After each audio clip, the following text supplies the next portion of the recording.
Good morning बच्चों।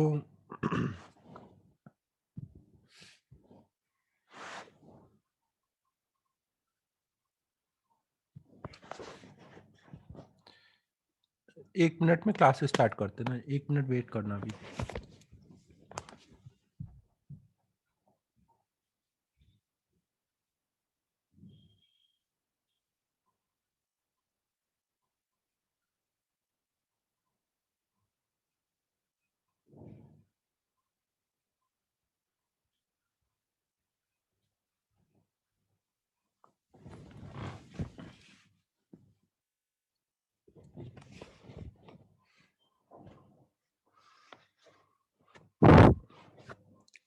Rotation आपने revise कर लिया, फिक्स एक्सिस के अबाउट रोटेशन लास्ट टाइम जो कराया था।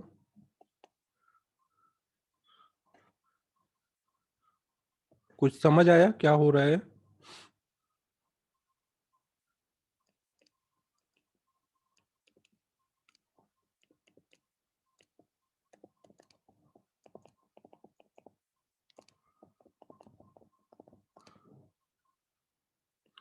ना इसमें हमने क्या देख लिया है, कोई भी अगर बॉडी है वो किसी एक्सिस के अबाउट हिंज है ना। मान लीजिए ये एक्सिस है, इसके अबाउट हिंज है और इस पे हम कुछ भी एक्सटर्नल फोर्स लगाएंगे तो इस एक्सटर्नल फोर्स की वजह से ये रोटेट करेगा ना। और रोटेट करने का जो एंगुलर एक्सेलरेशन होगा वो डिपेंड करेगा कितना ज़्यादा टॉर्क है। और टॉर्क एक्सटर्नल फोर्स का और मोमेंट ऑफ इनर्शिया और अल्फा आपस में ऐसे रिलेटेड होंगे ना। यहाँ पे टॉर्क भी किसके अबाउट लेना है, हिंज से जो एक्सिस जा रहा है। और आई भी किसके अबाउट लेना है, हिंज से जो एक्सिस जा रहा है ना। और हमने क्या देखा था इसमें रोटेशन के टाइम पर, रोटेशन के टाइम पे और हमने क्या देखा था, काइनेटिक एनर्जी कैसे निकालते हैं, half I omega square.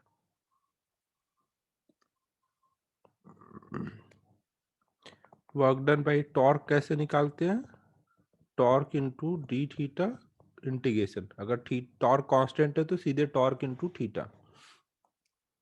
Rotation में भी वैसे ही वर्क एनर्जी थ्योरम लगता है, work done by all torque will be equal to change in rotational kinetic energy.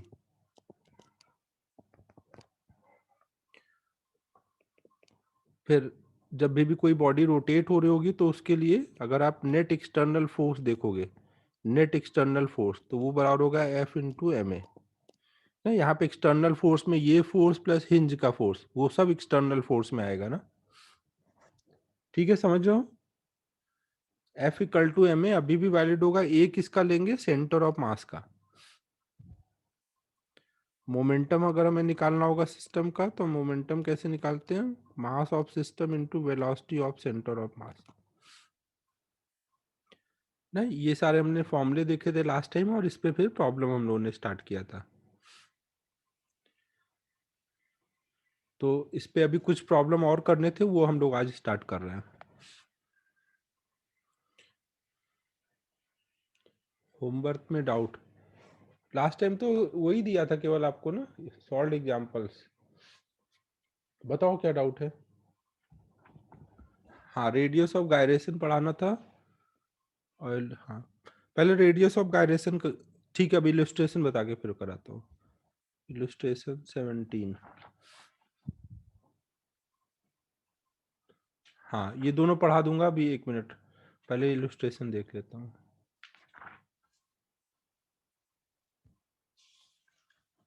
14 भी है डाउट।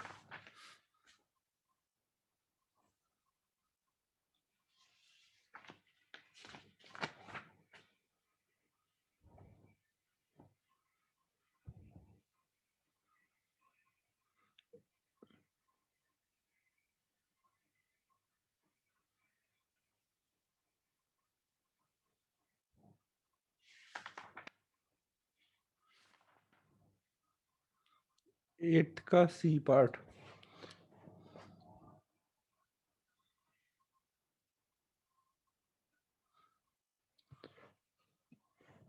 एट्थ का सी देखो भाई।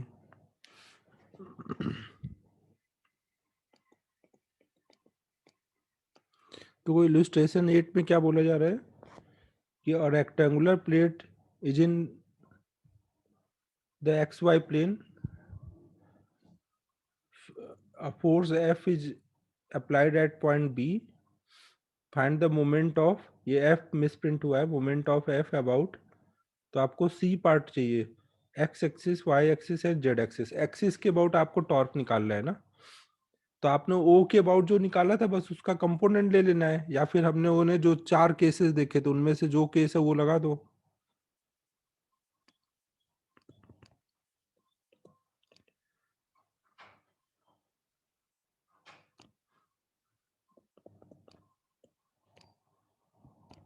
ये एक रेक्टेंगुलर प्लेट है ना, यहाँ पे इधर को ऐसे फोर्स लग रहा है,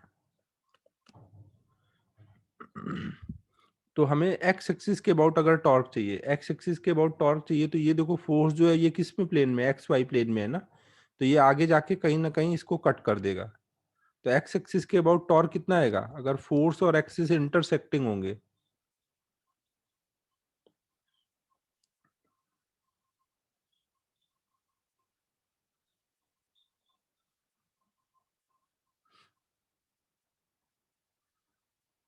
आप देखो इसको ऐसे भी कर सकते हो, फोर्स को दो कंपोनेंट में रिजॉल्व करके सोचो कि यहाँ पे रेक्टेंगुलर प्लेट पे दो फोर्स लग रहा है, एक 2 i कैप, मतलब इधर को 2 न्यूटन का फोर्स लग रहा है, एक -3 j कैप ना, फोर्स देखो कितना है, फोर्स की वैल्यू गिवन है 2 i कैप -3 j कैप, तो 2 i कैप, आई कैप है ना तो इधर को होगा, जे कैप किधर होगा नीचे को, -j कैप है। अब इसके वजह से यहाँ पे फोर्स लग रहा है, इधर लग रहा है, तो ये वाला फोर्स तो एक्स एक्सिस को कट करेगा, और ये जो इधर लग रहा है वो पैरेलल है, तो दोनों का टॉर्क क्या आ जाएगा, 0। वाई एक्सिस के अबाउट कितना होगा, वाई एक्सिस को भी ये फोर्स कट करेगा कि नहीं, पीछे एक्सटेंड करोगे तो,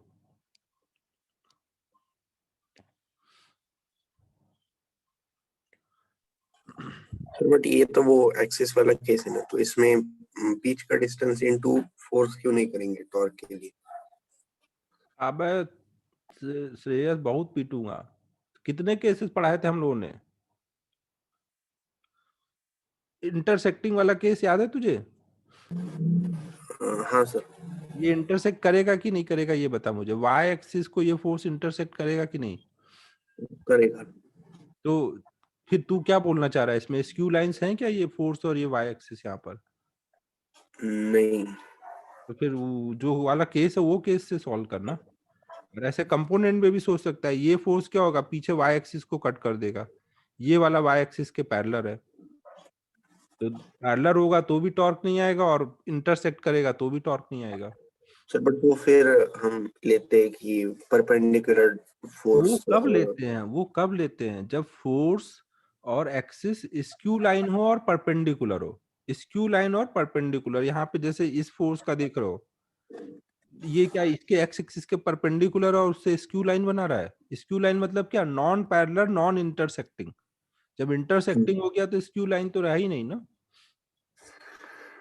हाँ। स्क्यू लाइन होनी चाहिए ना, नॉन पैरेलल और नॉन इंटरसेक्टिंग। हाँ।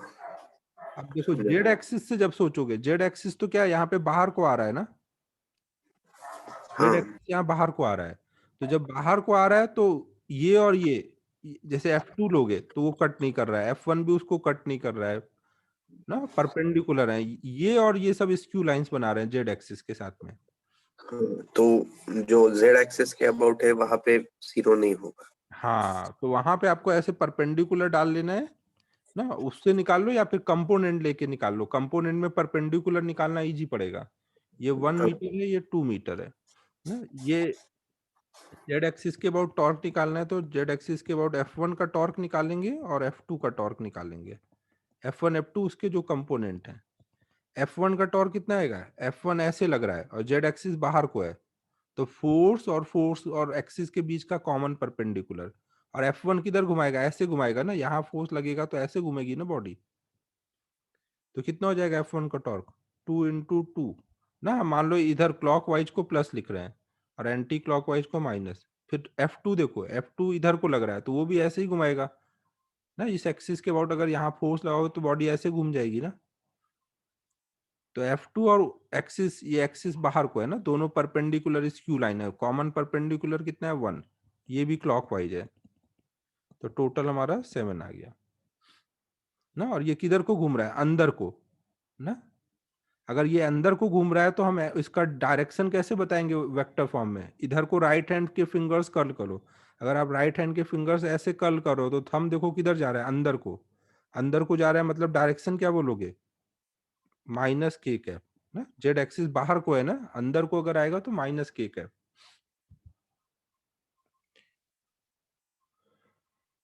समझ आ रहा है डायरेक्शन सभी को। राइट हैंड के फिंगर्स को रोटेशन के डायरेक्शन में टर्न करोगे तो आपको थंब उसके उसका एक्सियल वेक्टर का डायरेक्शन बताएगा।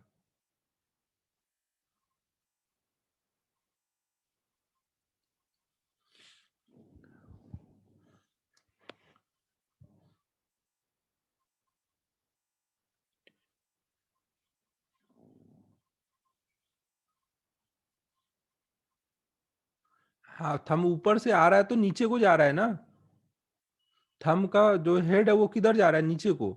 जिधर जा रहा है थंब उधर को उसका डायरेक्शन लेंगे। राइट हैंड का थंब फिंगर टर्न करना है ना, राइट हैंड का।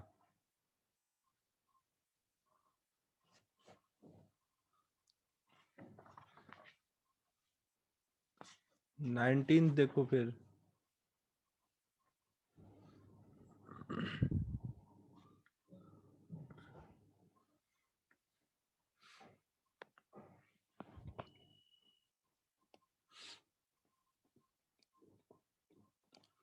नाइनटीन में देखो क्या क्या है। A uniform circular disk has radius r and mass m. A particle also mass m is fixed at point A on the edge of the disk. ठीक है। Disk can rotate about chord PQ, that is distance r by 4. ठीक है। The line CA is perpendicular to PQ. Sorry, initially the disk is sorry held vertical at point P, held vertical with particle. ठीक है, at its highest point. ठीक है, it is not to and इसमें तो देखो क्या ही हुआ है, इसमें आपको बोल दिया गया कि एक हमने डिस्क ले लिया है, इस पे एक यहाँ पार्टिकल अटैच कर दिया ना, और यहाँ पे हमने एक कोई एक्सिस ले लिया, इस एक्सिस के अबाउट ये रोटेट कर सकता है ना। और इसका जो सेंटर है उससे ये एक्सिस कितना नीचे है, r/4 ना। इस एक्सिस के अबाउट ये रोटेट कर सकता है ना, ये एक्सिस हॉरिजॉन्टल में है ना, तो ये जब रोटेट करेगा नीचे को, जैसे हम डिस्टर्ब करेंगे गिरेगा ना, तो जब ये पार्टिकल नीचे आ जाएगा तब का स्पीड बताना है। एक्सिस से पार्टिकल की डिस्टेंस कितनी है, r प्लस r/4 ना। ये पार्टिकल के लिए ये रेडियस हो जाएगा ना, पार्टिकल जब गिरेगा तो इस 5r/4 रेडियस में रोटेट करेगा ना, पूरी बॉडी इस एक्सिस के अबाउट रोटेट करेगी ना। तो पार्टिकल की स्पीड कोई भी टाइम पे आपको चाहिए तो आपको क्या चाहिए, उसका रेडियस इंटू बॉडी का ओमेगा, आर ओमेगा ना। हर एक चीज अपनी जगह सर्कुलर मोशन करेगा ना। तो जब ये नीचे गिरेगा तो क्या सिचुएशन आ जाएगी, ये एक्सिस तो अपनी जगह से जाएगा नहीं, एक्सिस तो फिक्स है ना अपनी जगह, ये वाला पार्ट ऊपर आ जाएगा, ये नीचे आ जाएगा, ऐसे हो जाएगा जब पूरा ये नीचे आ जाएगा तो। समझ आ रहा है सभी को। इसका सेंटर कहाँ होगा, यहाँ आ चुका होगा डिस्क का, तो डिस्क का सेंटर पहले r/4 ऊपर था, अब r/4 नीचे आ जाएगा। पार्टिकल यहाँ से कितने हाइट पे था, 5r/4 पे, और अब वो नीचे कितना आ जाएगा, 5r/4। ये बात सबको क्लियर है यहाँ तक। एक्सिस अपनी जगह फिक्स है ना, ये गिर के रोटेट होके नीचे आ गया, तो अब आप यहाँ पे लगा दो loss in potential energy equal to gain in kinetic energy. Loss कितने का हुआ, डिस्क का सेंटर r/4 ऊपर था, अब r/4 नीचे आ गया, तो डिस्क का सेंटर कितना नीचे आया, यहां से वो यहां आ गया, तो डिस्क का सेंटर कितना नीचे आया है, r/4 प्लस r/4 ना। डिस्क का सेंटर पहले इस लाइन पे था, अब वो नीचे आ गया यहाँ पर, तो इस लाइन से पहले वो एक्सिस से r/4 ऊपर था, अब एक्सिस से r/4 नीचे आ गया, तो टोटल कितना नीचे आया? r/4 प्लस r/4 ना।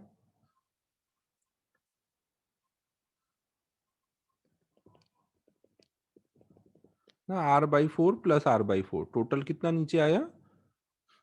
ये यहाँ पे टच कर रहा होगा थोड़ा डायग्राम सही से। नहीं नहीं टच, ये अगर r/4 है तो ये कितना होगा? ये 3r/4 होगा ना, ऊपर निकल गया होगा ये, तो ये r/4 है। डायग्राम थोड़ा सा अच्छे से बना दूं।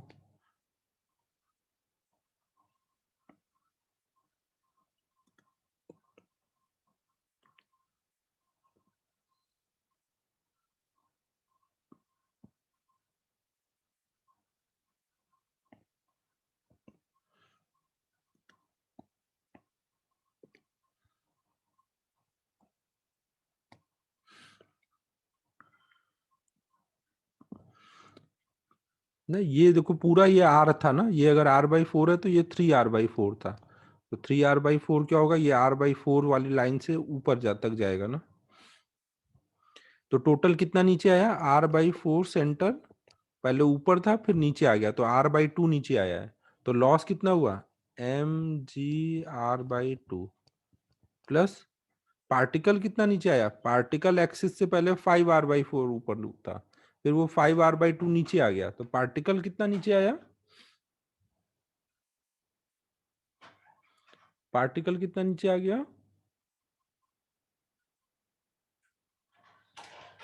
mg 5r/2।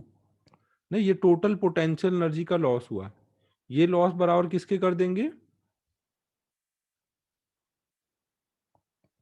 Gain in kinetic energy. Kinetic energy कितनी हो जाएगी? हाफ आई, पूरी बॉडी का आई कितना लिखोगे? इस एक्सिस के अबाउट पार्टिकल का आई कितना होगा? कोई भी एक्सिस के अबाउट पार्टिकल का आई कैसे निकालते हैं? पार्टिकल का मास इंटू डिस्टेंस का स्क्वायर, mr² रहता है ना पार्टिकल के लिए, तो ये क्या हो जाएगा? मास तो सबका सेम ही दिया है ना, हाँ। एम आर, आर कितना है? 5r/4, एक्सिस से तो वो हमेशा 5r/4 पे ही रहेगा ना, तो mr², ये पार्टिकल का हुआ, प्लस डिस्क का। डिस्क का कितना बोलोगे? डिस्क का कैसे निकालें हम लोग? ये फिगर कहाँ गया इसका?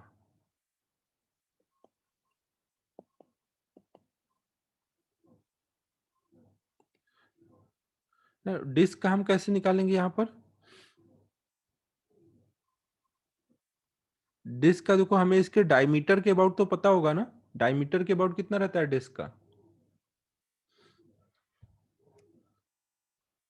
mr²/4 ना। हमें देखो जिसके जेड एक्सिस के अबाउट mr²/2 रहता है, जेड एक्सिस के अबाउट मतलब इसके परपेंडिकुलर जो एक्सिस होता है, फिर डायमीटर के अबाउट जब निकालते थे परपेंडिकुलर एक्सिस थ्योरम लगा के, तो वो कितना आ जाता था? mr²/4। ये अपन ने निकाला है ना डायमीटर के अबाउट mr²/4 ना, तो mr²/4 ये हमें पता है, ये आईसीएम है, और इसके अबाउट हमें निकालना है, तो आईसीएम प्लस md² लगा देंगे, तो ये हो जाएगा आईसीएम mr²/4, ये आईसीएम हो गया प्लस md², दोनों के बीच की डिस्टेंस कितनी है? इंटू ω²।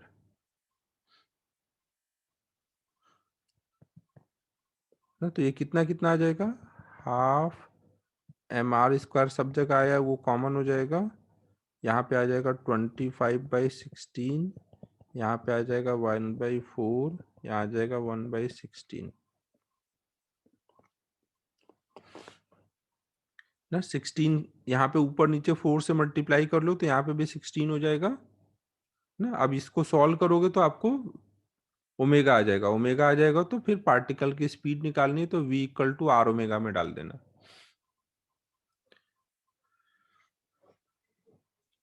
ठीक है, समझ आया सभी को?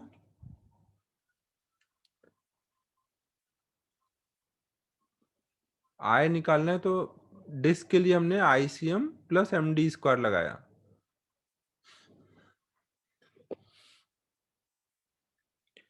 ठीक है, अब आगे चलें।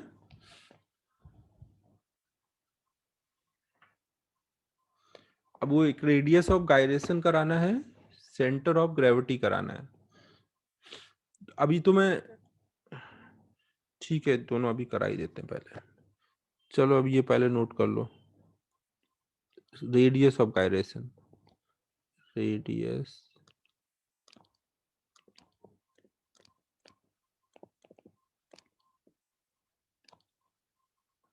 ये जो रेडियस ऑफ,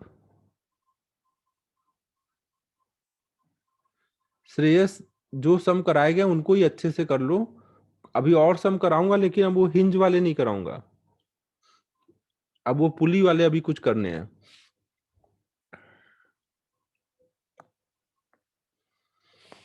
अभी लास्ट में टाइम होगा तो करा दूंगा कुछ ना।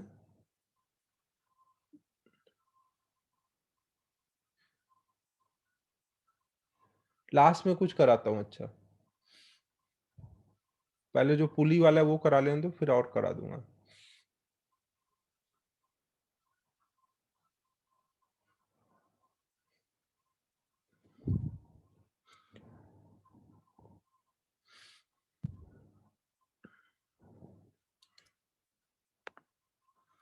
ये देखो, जो रेडियस ऑफ गायरेशन टॉपिक है, ये मोमेंट ऑफ इनर्शिया का थोड़ा पार्ट है ना, जो आय हमने निकाला था उसमें थोड़ा सा रह गया था।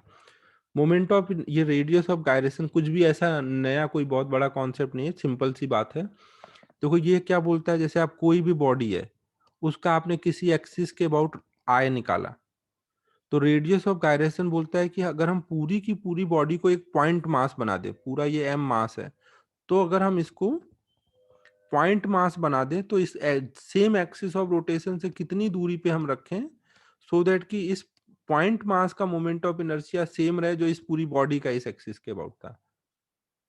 ठीक है, तो मान लो इस पूरी बॉडी का इस एक्सिस के अबाउट निकाला आपने मोमेंट ऑफ इनर्शिया, तो वो आया कुछ आए,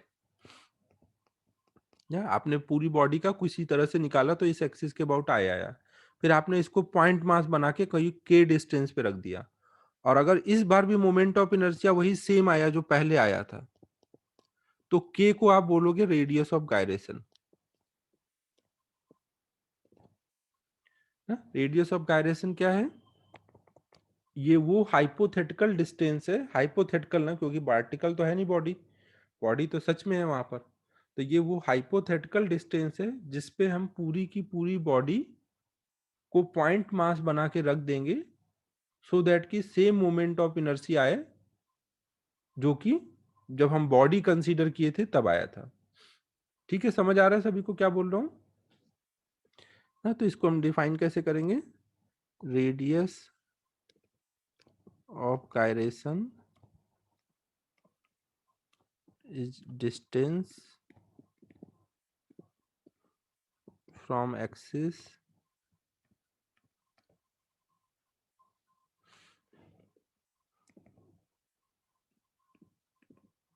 at which your body is assumed as a point mass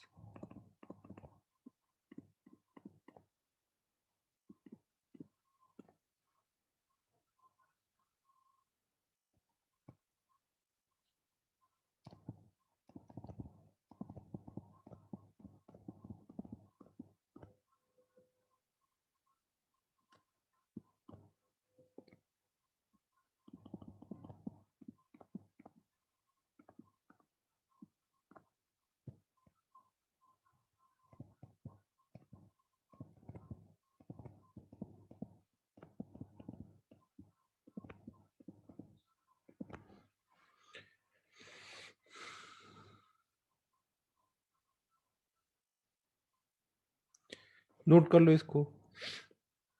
समझ आ रहा है मैं क्या बोल रहा हूँ? कोई भी जगह पूछा जाए, आपको बॉडी दे दी जाएगी, एक्सिस दे दिया जाएगा और पूछा जाएगा रेडियस ऑफ गायरेशन बताइए, तो आप क्या करोगे?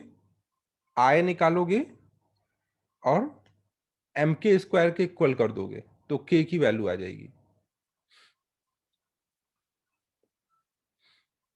नोट करो, फिर इस पे एक दो एग्जांपल करा देता हूँ।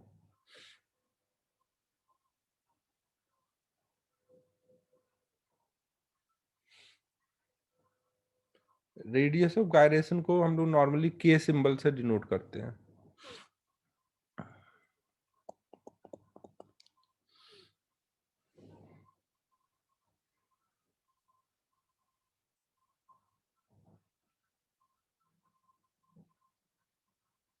हाँ, के उसकी डिस्टेंस है एक्सिस से।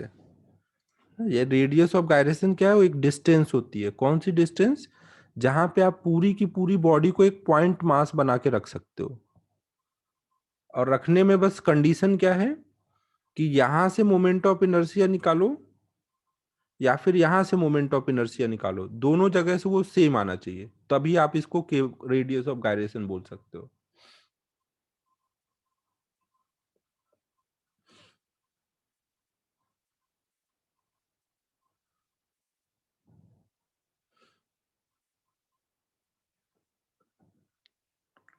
अब जैसे एक एग्जांपल करते हैं।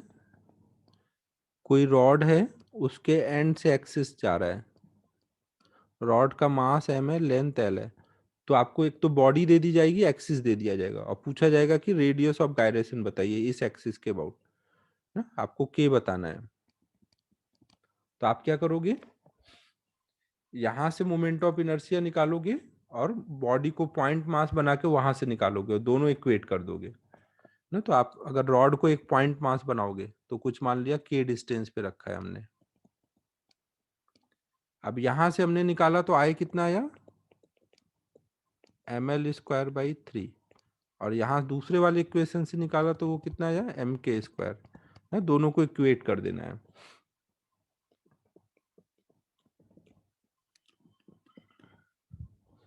तो इससे k की वैल्यू आ जाएगी l/√3।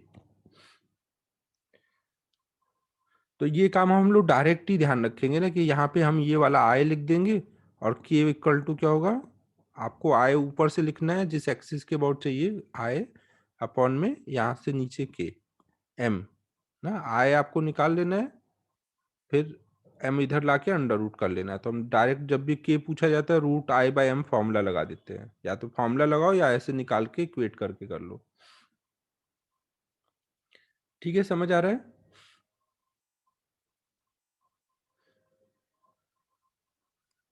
नोट कर लो इसको।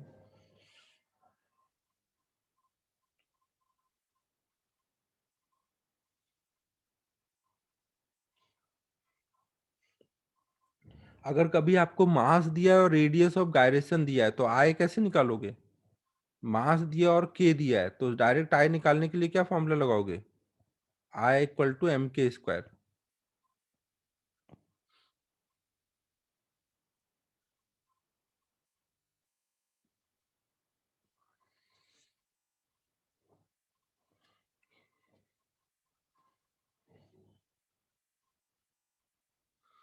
फॉर्मूले में I हमें जो भी बॉडी है उसका I एक्सिस के अबाउट होगा वो लिखना है। आपको I चाहे यहाँ से निकालो या यहाँ से निकालो, कहीं से भी I निकाल के यहाँ रखना है। तो यहीं से निकाल सकते हो, यहाँ का तो आपको पूछा ही गया रहेगा। I तो दोनों जगह से सेम ही आना है ना, तो कहीं से भी I निकाल के रखो। हाँ, जो ओरिजिनल बॉडी है वो।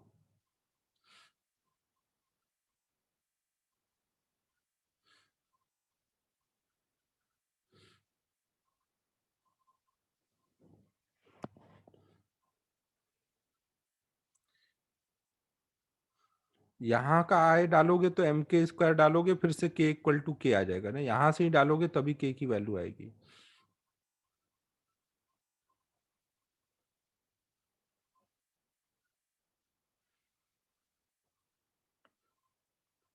एक और कर लो प्रॉब्लम।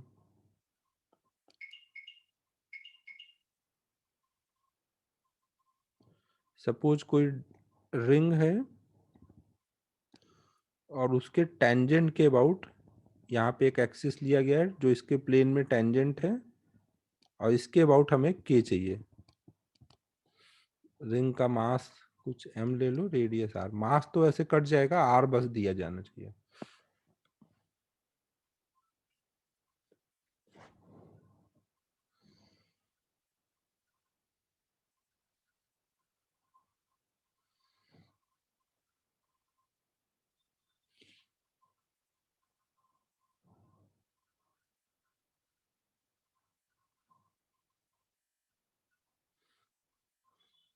पहले आप इस एक्सिस के अबाउट आय निकालो सभी लोग ना, इस एक्सिस के अबाउट आय कितना होगा।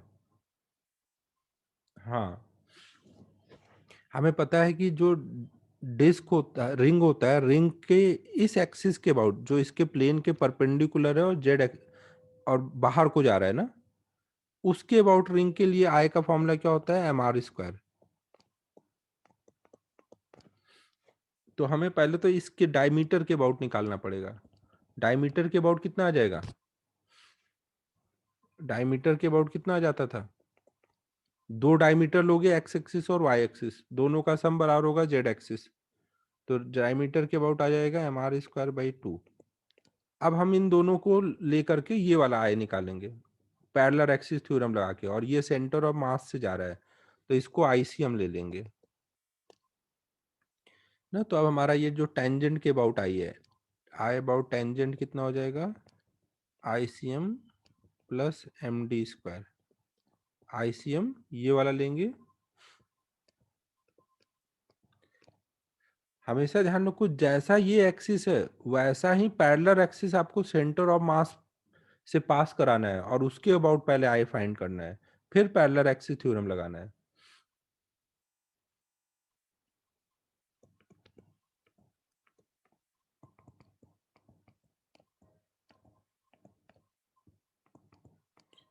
ना तो हमने अब ये मोमेंट ऑफ इनर्शिया निकाल लिया। अब रेडियस ऑफ गायरेशन के लिए क्या करना रहता है, root I by M. I की वैल्यू है 3/2 M R square by M, तो हो जाएगा रूट 3/2 इंटू आर। तो सब लोग समझ गए होगे ना, सिंपल सा एकदम कॉन्सेप्ट है, और वो भी हाइपोथेटिकल कॉन्सेप्ट है कि बॉडी को पॉइंट मास बना दे तो कहाँ रखें कि आए सेम आए। ठीक, अब सेंटर ऑफ ग्रेविटी बता देता हूँ। सेंटर ऑफ ग्रेविटी तो इसका सेंटर ऑफ मास चैप्टर का है, हालांकि यहाँ पे भी वो पढ़ाया जा सकता है, बट अभी सेंटर ऑफ मास से रिलेट करके बता देता हूँ।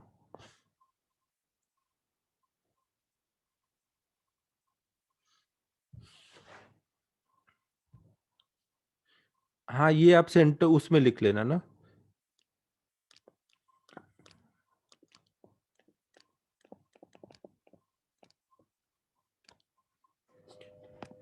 सेंटर ऑफ ग्रेविटी देखो क्या होगा, जैसे सेंटर ऑफ मास होता था, सेंटर ऑफ मास क्या होता था, सेंटर गलत लिख दिया ना, सेंटर ऑफ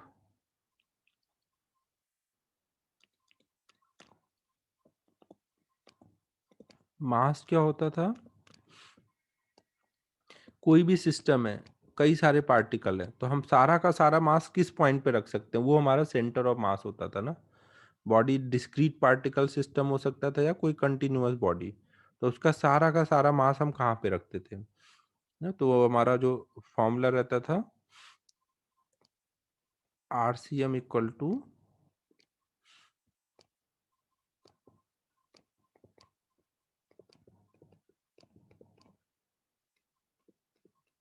ऐसे जितने भी पार्टिकल होते थे सबका ऐड करते थे अपॉन में m1 प्लस m2, ऐसे सबका ऐड कर लेते थे ना। ये हम सेंटर ऑफ मास के लिए करते थे। यही सेम काम सेंटर ऑफ ग्रेविटी में करेंगे, मास की जगह बस हम लोग वेट ले लेंगे ना। तो सेंटर ऑफ ग्रेविटी क्या है, ये वो पॉइंट है जहां पे हम पूरी बॉडी का सारा वेट ले सकते हैं। ग्रेविटी मतलब वेट से रिलेटेड है, तो सेंटर ऑफ ग्रेविटी क्या है,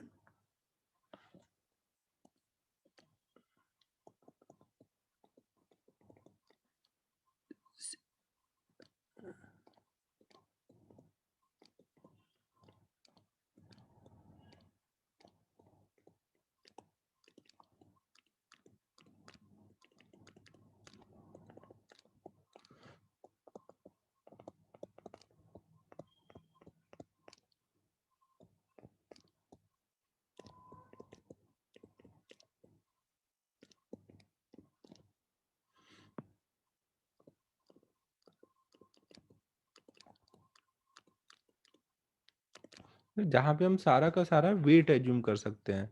अगर हमारे पास मान लो कुछ पार्टिकल्स हैं, एक का वेट है W1, दूसरे का W2, तीसरे का W3, चौथे का W4।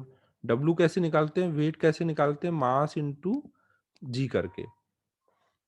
वेट कैसे निकालेंगे, उसका मास इंटू जी करके। तो हमारा मान लो इसका कुछ पोजीशन दिया हुआ है, एक का पोजीशन R1 है, दूसरे का पोजीशन R2 है, ऐसे सबका कुछ कुछ पोजीशन ले लिया ना, R3, R4 ऐसे है। तो हमारा R सेंटर ऑफ ग्रेविटी ना, CG उसको करके लिखेंगे, वहां CM लिखते थे, यहाँ CG।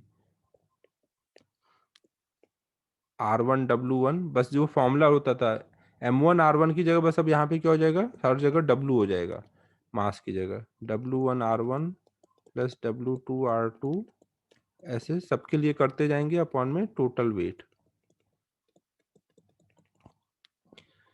ठीक है, ये बात समझ आ रही है। सेंटर ऑफ ग्रेविटी और सेंटर ऑफ मास में सेम ही टाइप से है, उसमें सारा का सारा जहां मास रख सकते हैं, और सेंटर ऑफ ग्रेविटी जहां सारा का सारा वेट रख सकते हैं। अब आपको ये लग रहा होगा कि सारा मास जहां होता था वहीं तो वेट लेते थे, है कि नहीं? तो ऐसा क्यों? क्योंकि देखो, अगर आप अर्थ सरफेस के पास हो, अगर अर्थ सरफेस के पास हो तो हर एक के लिए जी की वैल्यू सेम आएगी ना। अगर M1, तो जी जो होता है वो आपको पता है हाइट बढ़ने पर चेंज होता है ना, अर्थ से दूर जाओगे तो जी की वैल्यू चेंज होगी ना। तो अगर सारे के सारे पार्टिकल अर्थ सरफेस के पास हैं, तो वहां पे क्या होगा, हर एक के वेट में M1G, M2G अपॉन में M1G, यहाँ R1 ना, R2 ऐसे आएगा। तो जी कॉमन होके कट जाएगा, तो ये क्या बचेगा, M1R1 M2R2 अपॉन में M1 प्लस M2, ऐसे आ जाएगा। तो ये आ जाएगा सेंटर ऑफ मास। तो सेंटर ऑफ ग्रेविटी और सेंटर ऑफ मास सेम जगह आ जाते हैं, लेकिन वो कहाँ पे आते हैं, जहां पर हर एक पे जी की वैल्यू सेम थी ना, और सब जगह वो जी के इक्वल थी। कई बार ऐसी सिचुएशन होगी कि एक पार्टिकल अर्थ सरफेस पे और एक बहुत दूर है, और वहां सेंटर ऑफ ग्रेविटी पूछा जाएगा, तो क्या वहां पे आ पाएगा सेंटर ऑफ मास और सेंटर ऑफ ग्रेविटी एक ही जगह पर? फिर वहां नहीं आ पाएगा ना।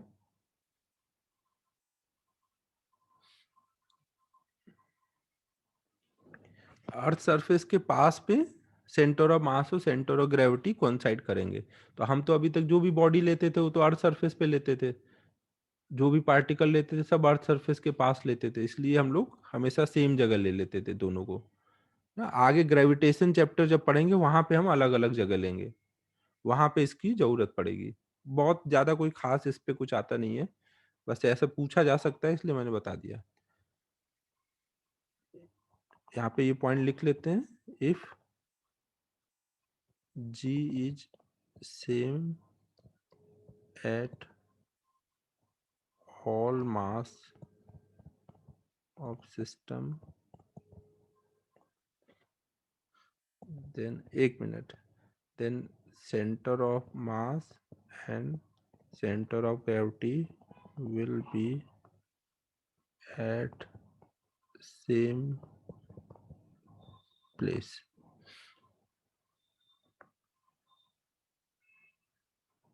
ये भी चाहिए क्या?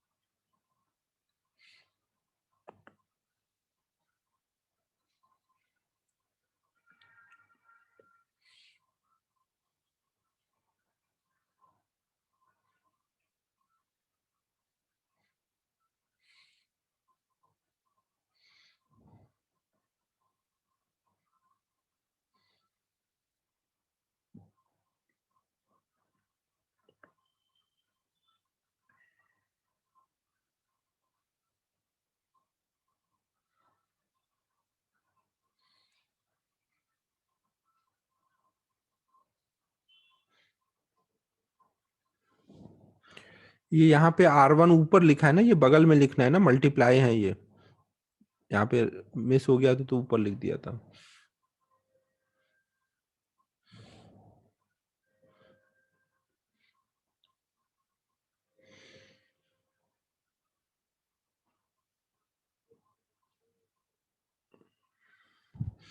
ये G1 G2 क्या लिखा है, हर एक पार्टिकल पे जो G लग रहा है उसकी वैल्यू ना, इस पे G1 लग रहा है, इस पे G2 ऐसे, और वो अर्थ सरफेस के पास है तो सब पे G1 G2 सेम है।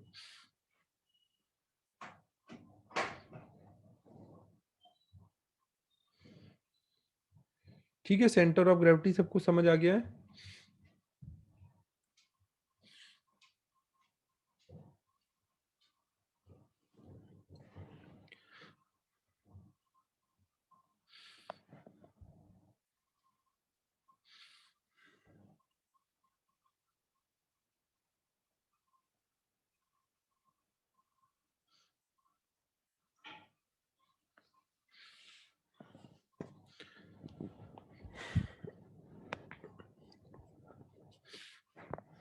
अब देखो, हम लोगों ने लास्ट टाइम टॉर्क निकाला था, फिर फिक्स एक्सिस के अबाउट रोटेशन देखा था, तो अब टॉर्क में भी एक छोटा सा पॉइंट रह गया था, वो भी करा देता हूँ, फिर फिक्स एक्सिस के अबाउट रोटेशन हम लोग स्टार्ट करते हैं।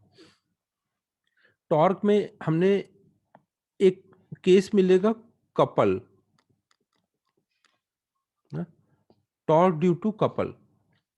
कपल मतलब क्या होगा, जब भी कोई बॉडी पर एक साथ दो इक्वल एंड अपोजिट फोर्स लग रहे होंगे, कपल क्या होगा, दो इक्वल एंड अपोजिट फोर्स के कॉम्बिनेशन को हम लोग कपल बोलते हैं। तो ये दो फोर्स मिलके कितना टॉर्क लगाएंगे, हमें ये निकालना है।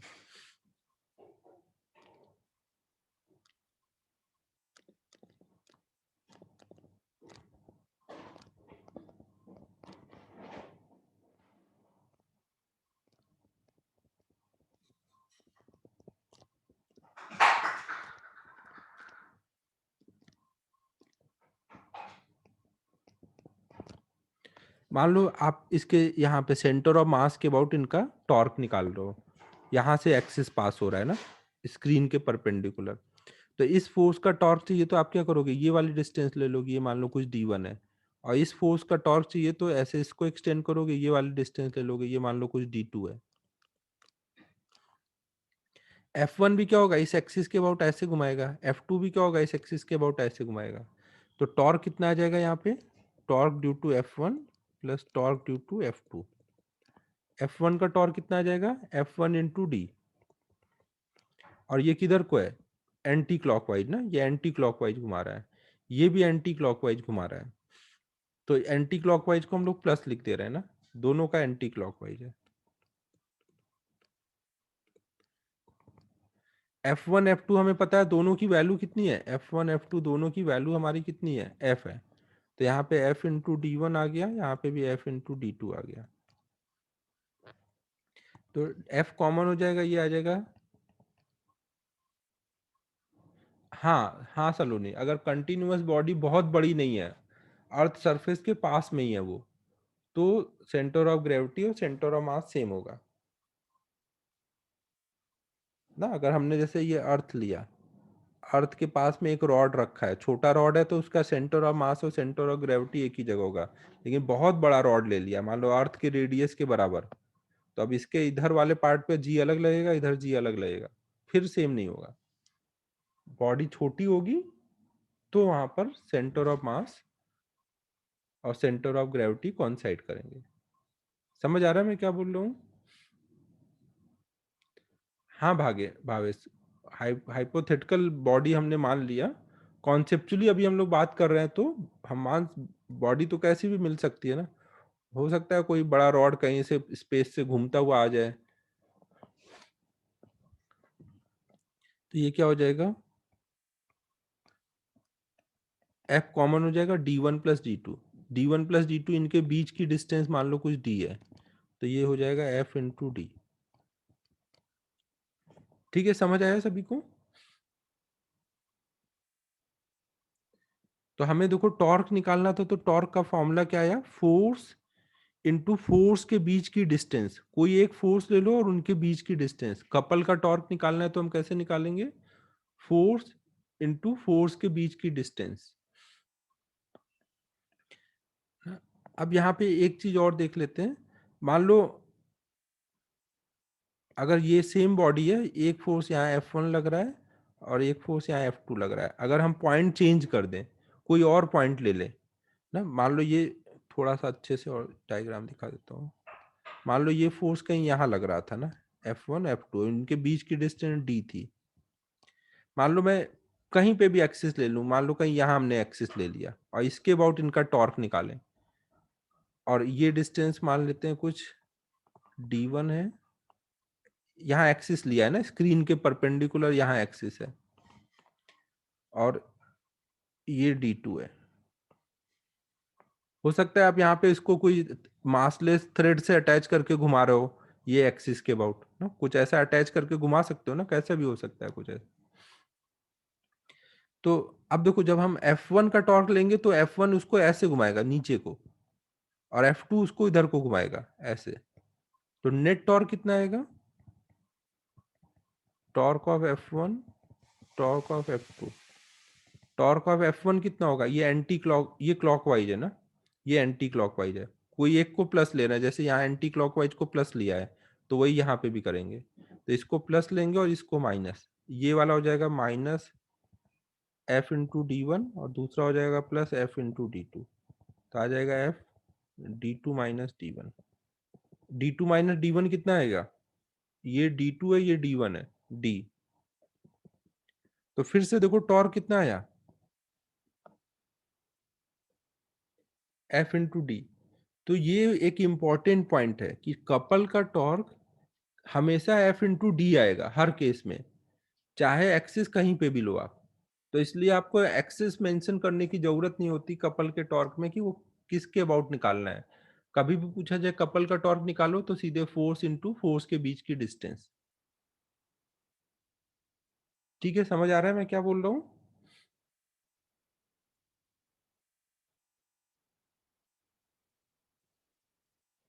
नोट करो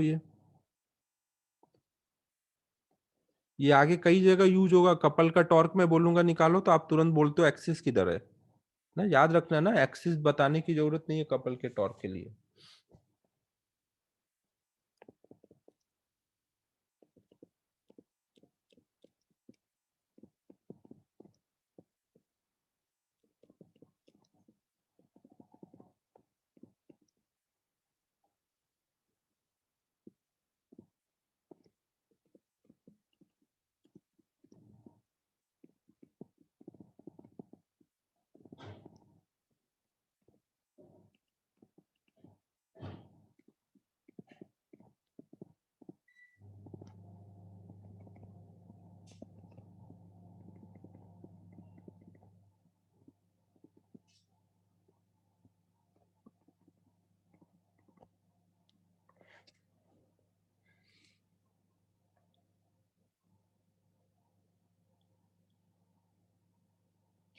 अब हम लोग फिक्स एक्सिस के अबाउट रोटेशन स्टार्ट करते हैं फिर से।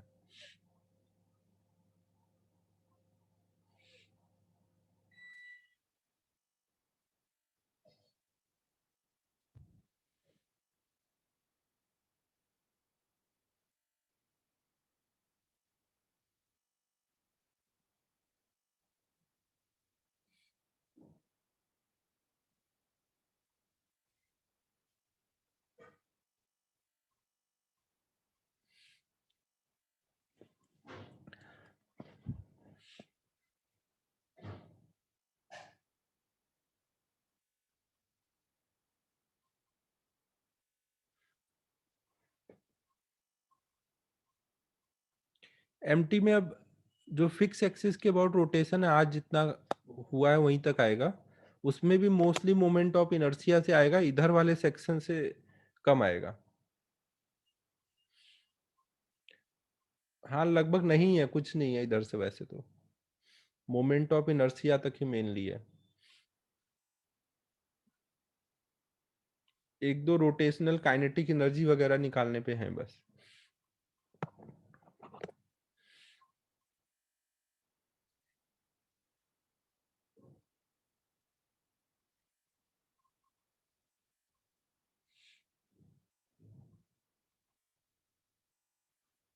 अबे भावेश, मोमेंट ऑफ इनर्शिया तो निकाल लेगा, उसके लिए क्यों टेंशन ले रहा है? यार मेरे को थोड़ा पढ़ाना था, लेकिन ये बाकी टॉपिक और डाउट कराने में अभी तक जो थोड़ा पढ़ाना था हो ही नहीं पाया।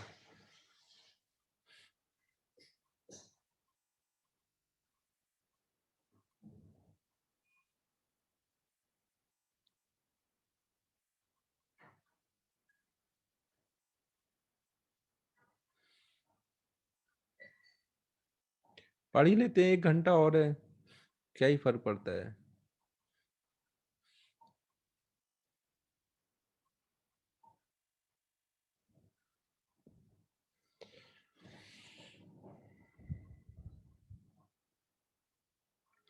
फिक्स एक्सिस के अबाउट रोटेशन पढ़ना था हम लोगों को।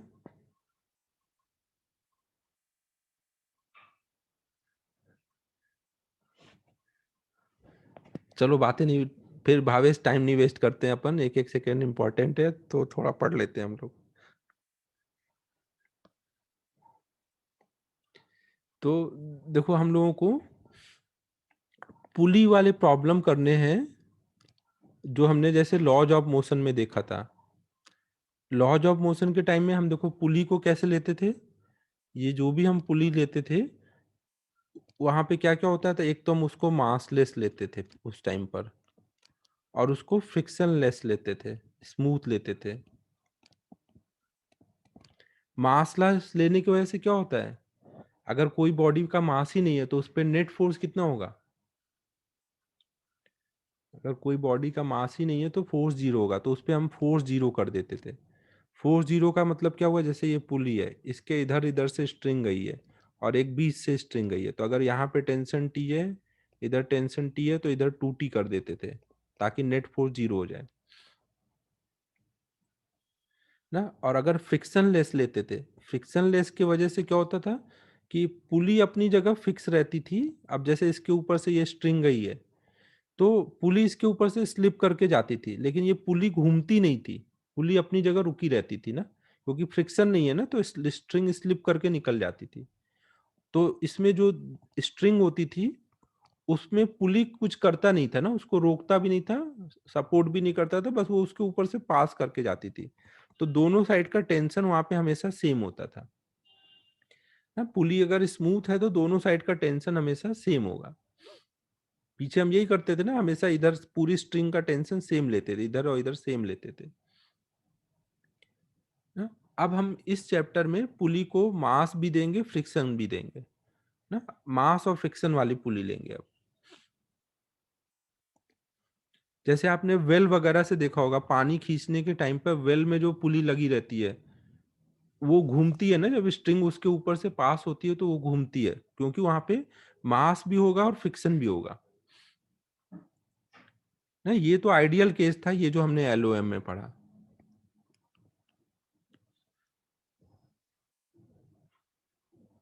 हाँ, तो अब हम लोग देख रहे हैं कि अगर पुली में मास भी होगा और फ्रिक्शन भी होगा तो क्या होगा। तो ये क्या हुआ, अगर मास भी होगा और फ्रिक्शन भी होगा तो क्या हो जाएगा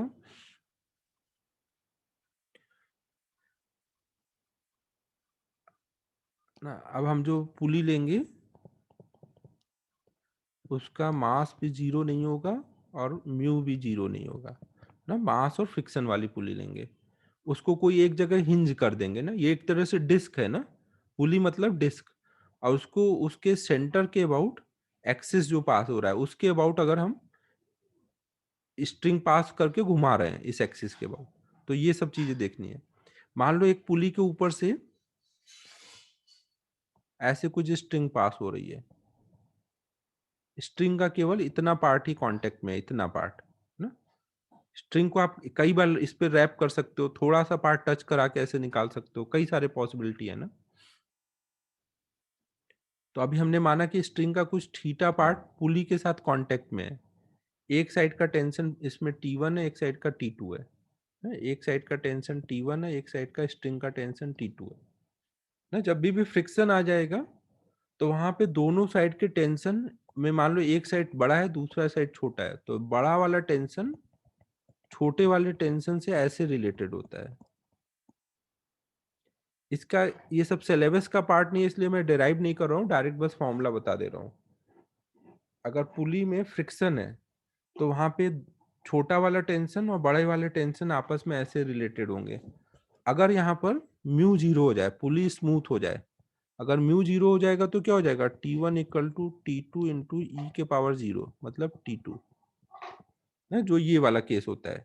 जहाँ पे स्मूथ होता है तो दोनों साइड का टेंशन सेम होता है, लेकिन अगर फ्रिक्शन होगा तो दोनों साइड का टेंशन सेम नहीं होगा।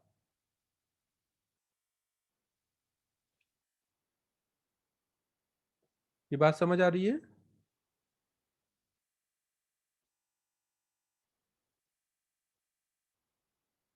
और पुली में मास है तो उस पे फोर्स जीरो।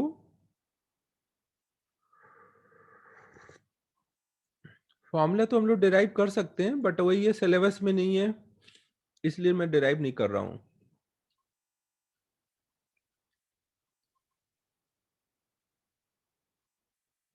बस आप फॉर्मूला नोट कर लो ना।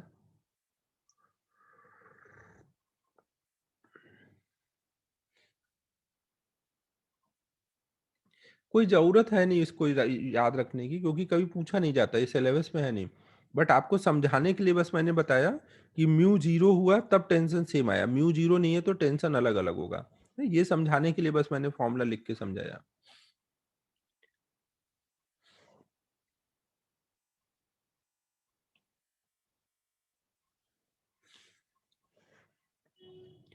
तो अब देखो इस चैप्टर में, रोटेशनल चैप्टर में, पुली वाले प्रॉब्लम में क्या क्या चेंज हो जाएगा। पहले तक टेंशन दोनों साइड में सेम लेते थे, अब टेंशन दोनों साइड में अलग लेना होगा।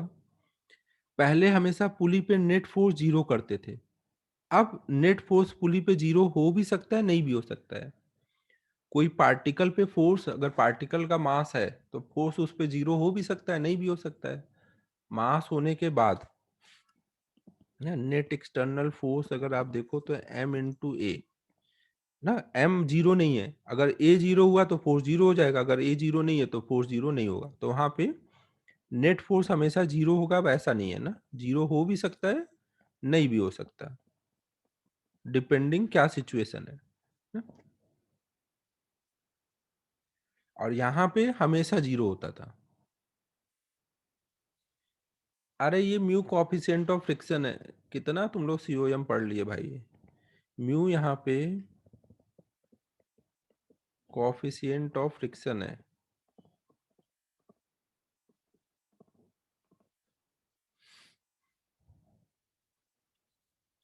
नहीं, स्ट्रिंग तो मासलेस ही लेंगे अभी, स्ट्रिंग मासलेस लेंगे, पुली जो होगी वो मासलेस और फ्रिक्शनलेस नहीं होगी अब।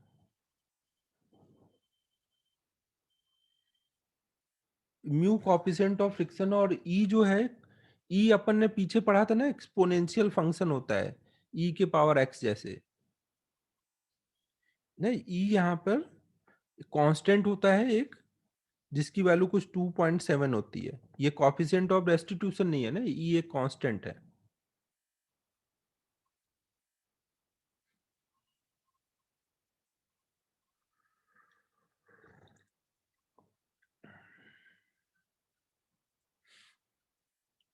स्ट्रिंग में फ्रिक्शन लग सकती है ना, अगर उसका टेंशन चेंज हो रहा है तो।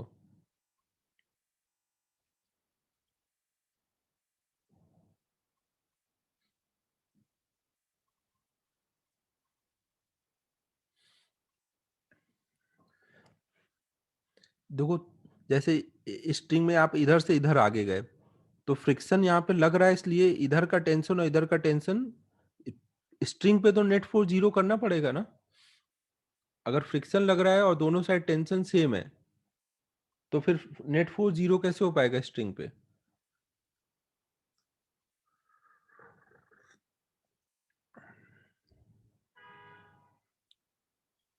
नेट फोर्स नहीं लगेगा ना, नेट फोर्स जीरो लगेगा।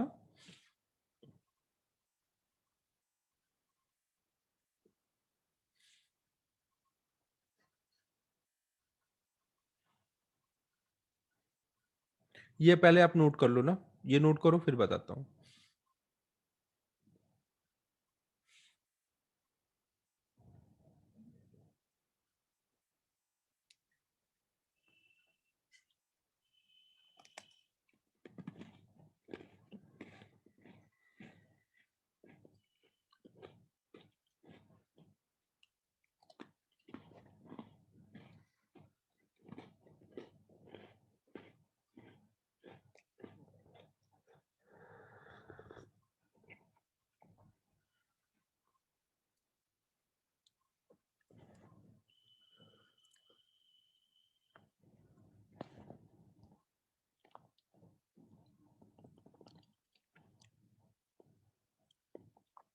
हाँ सलूने, थीटा स्ट्रिंग का जहां से जहां तक कांटेक्ट है पुली के साथ, उन दोनों पॉइंट को मिला दो सेंटर से, तो उसके बीच का एंगल है।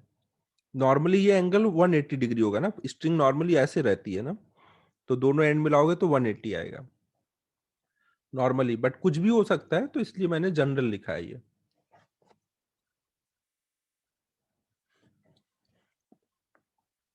अब देखो यहाँ पर फ्रिक्शन की वजह से टेंशन कैसे चेंज हो रहा है वो मैं थोड़ा आपको समझा देता हूँ। मान लो एक स्मूथ सरफेस लिया और इस पे मैंने कोई स्ट्रिंग रखा, एक कोई स्ट्रिंग लिया है। अब इसको मैं आगे मान लो एक्सेलरेट करके ले जा रहा हूं, ये मैंने मासलेस स्ट्रिंग ली है। अब अगर मैं स्ट्रिंग में एक छोटा सा कोई पार्ट ले लूं, स्ट्रिंग का एक छोटा सा पार्ट, तो ये स्मूथ सरफेस है, तो इसके छोटे से पार्ट पे जब ये आगे जा रहा होगा तो कोई फोर्स लग रहा होगा, फ्रिक्शन की वजह से कोई फोर्स लग रहा है इस पे, स्मूथ सरफेस है ना। केवल फोर्स कौन कौन सा लग रहा है, इधर वाला पार्ट टेंशन की वजह से अपनी तरफ खींचेगा और इधर वाला पार्ट टेंशन की वजह से अपनी तरफ खींचेगा ना। और ये मासलेस स्ट्रिंग है, मासलेस स्ट्रिंग है, तो ये जो हमने छोटा सा पार्ट लिया है वो भी मासलेस है, तो वहां पे T1 इक्वल टू क्या आएगा, T2 ना। स्मूथ सरफेस पे मासलेस स्ट्रिंग के हर पॉइंट पे टेंशन सेम आएगा, स्मूथ सरफेस पे मासलेस स्ट्रिंग के हर पॉइंट का टेंशन सेम होगा। अब अगर मान लो यहीं पे मैं रफ सरफेस ले लूं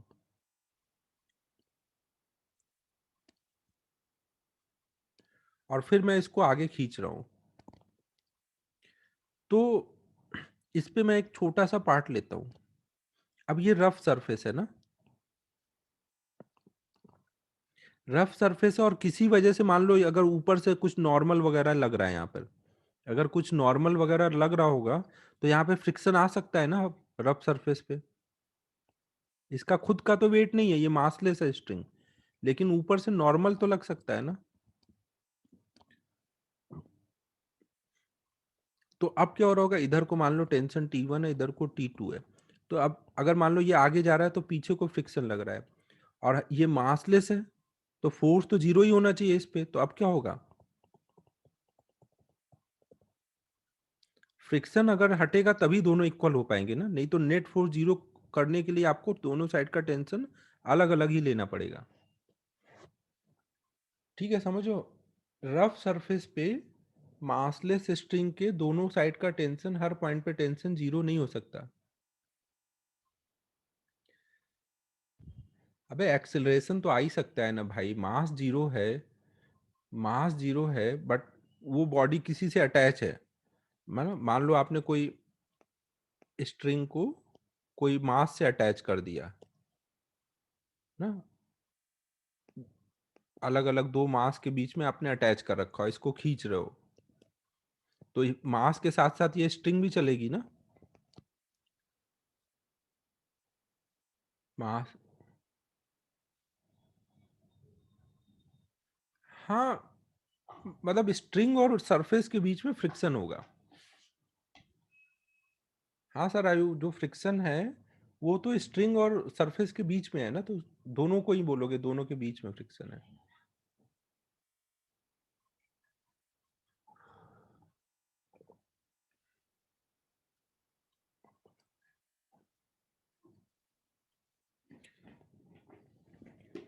तो ये नोट कर लो, स्मूथ सरफेस पे मासलेस स्ट्रिंग के हर पॉइंट पे टेंशन सेम होगा, रफ सरफेस में स्ट्रिंग के हर पॉइंट पे टेंशन सेम नहीं होगा।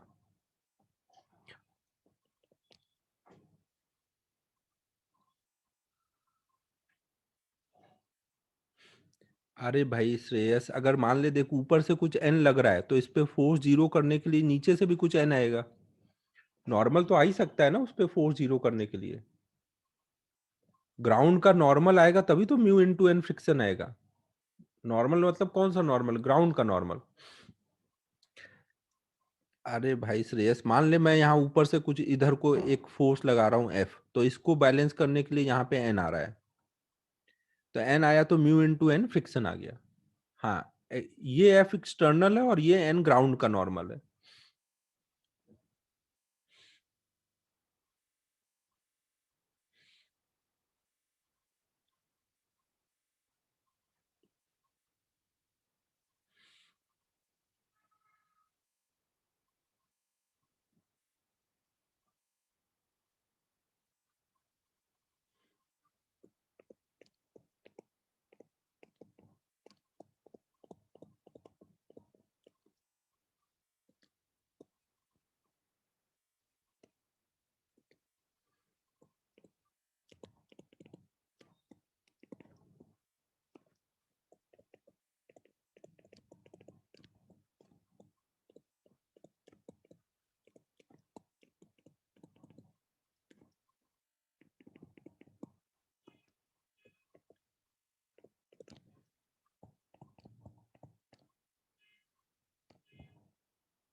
नोट करो।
चलूं आगे ना अब।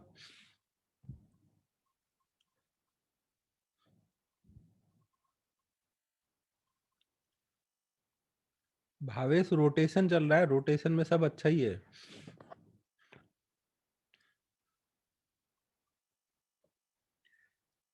अब देखो यहाँ पे जैसे हमने कोई स्ट्रिंग ली, एक पुली ली है जो कि रफ है ना, एक पुली है रफ है, और उसको यहाँ हिंज किया हुआ है, हिंज के अबाउट वो घूम सकता है ना, और हमने इसके ऊपर से एक स्ट्रिंग पास कराई।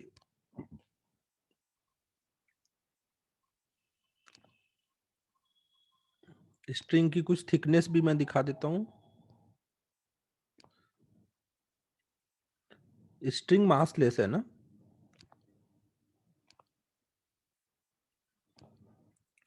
ऐसे ये स्ट्रिंग है। अब अगर मैं इस पे एक छोटा सा पार्ट लेता हूँ, इस पे एक छोटा सा पार्ट लेता हूँ इस स्ट्रिंग का, तो उस पे फोर्सेस क्या क्या लगते दिखेंगे हमें। इधर की वजह से कुछ T1 मान लो टेंशन है, इधर की वजह से कुछ T2 टेंशन है। तो T1 T2 का एक नीचे को भी कंपोनेंट आएगा जो इसको नीचे प्रेस करेगा ना, इन दोनों के कंपोनेंट नीचे भी आएंगे ना जो प्रेस करेगा, तो एक नॉर्मल आएगा कि नहीं, यहाँ पर पुली के सरफेस से एक नॉर्मल आएगा कि नहीं। अब अगर नॉर्मल आ गया ना, नॉर्मल आ गया तो फिर फ्रिक्शन आ जाएगा, तो फ्रिक्शन आ जाएगा तो फिर वहां पे T1 और T2 इक्वल नहीं हो पाएंगे ना। जो मैंने इधर आपको बताया ये अलग से फोर्स लगा के, वो काम यहाँ कैसे हो रहा है फोर्स लगने का, इनके कंपोनेंट ऐसे लगा रहे हैं। ठीक है, तो सबको अब ये याद कर लेना है कि पुली अगर फ्रिक्शन वाली है तो दोनों साइड में टेंशन सेम नहीं होगा ना, अब ये याद कर लो बस आप।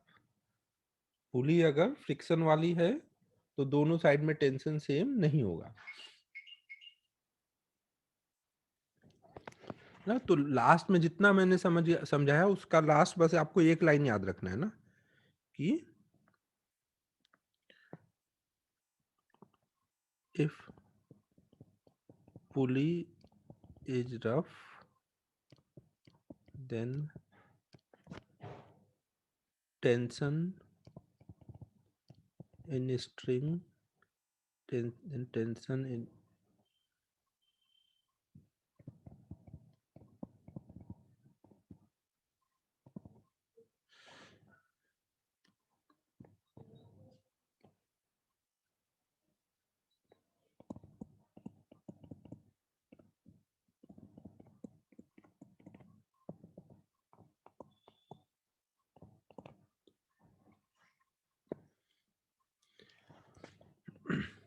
फिर देखो अगर यहाँ पे सफिशियंट रफ फ्रिक्शन है, सफिशियंट रफ फ्रिक्शन, तो क्या होगा, अगर ये घूमेगा तो जितनी स्पीड से इसके पुली के पॉइंट चलेंगे उतनी स्पीड से स्ट्रिंग के भी पॉइंट चलेंगे ना, क्योंकि सफिशियंट रफ है तो दोनों सरफेस साथ साथ चलेंगे ना। तो अगर मान लो ये ओमेगा से घूम रहा है और इसका रेडियस कुछ आर है, तो स्ट्रिंग के पॉइंट की स्पीड कितनी बोलोगे, आर ओमेगा ना। स्ट्रिंग के सारे पॉइंट यहाँ पे आर ओमेगा से जा रहे होंगे टेंजेंशियल डायरेक्शन में, है कि नहीं ना। अगर सफिशियंट रफ है तो स्ट्रिंग के पॉइंट और पुली के पॉइंट सब साथ साथ चलेंगे। अगर ये एंगुलर एक्सीलरेशन अल्फा है तो टेंजेंशियल एक्सीलरेशन यहाँ का क्या आएगा, A equal to R alpha.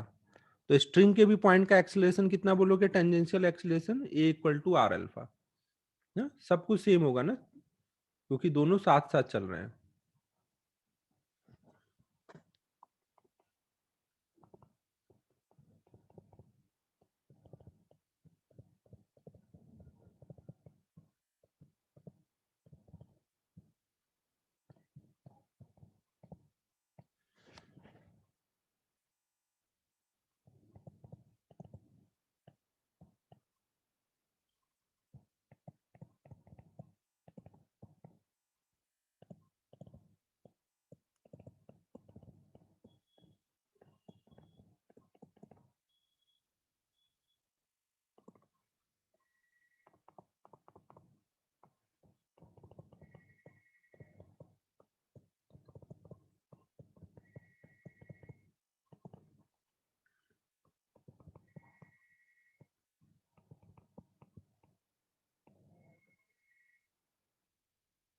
हाँ मतलब इसमें स्लिप नहीं होगा ना, जो अपन वेल वगैरह से पानी निकालते हैं तो वहां पे यही वाली केस रहती है, सफिशियंट रफ रहता है तो पुली घूमती है और पुली के साथ साथ स्ट्रिंग घूमती है ना, स्लिप नहीं होती उस पे। वो रैप नहीं होता श्रेयस, रैप तो अलग चीज हुई। आपने कभी कुएं से पानी निकाला हो तो देखो जैसे जैसे स्ट्रिंग को खींचते हो पुली उसके साथ साथ घूमती है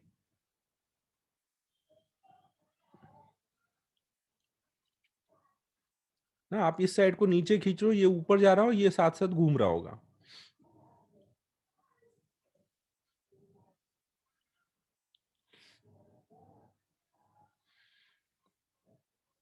अब ये नोट कर लो, आप इस पे कुछ प्रॉब्लम कराता हूँ।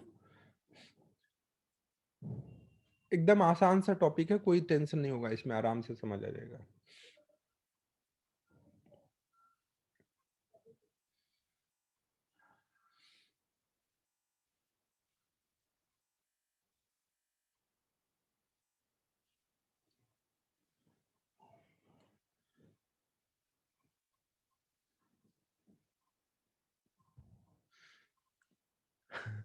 भावेश थोड़ा सा वो सांत्वना होता है ना, सांत्वना देना पड़ता है कि भाई हाँ हाँ कोई दिक्कत नहीं है, कोई दिक्कत नहीं है, आ जाएगा आ जाएगा।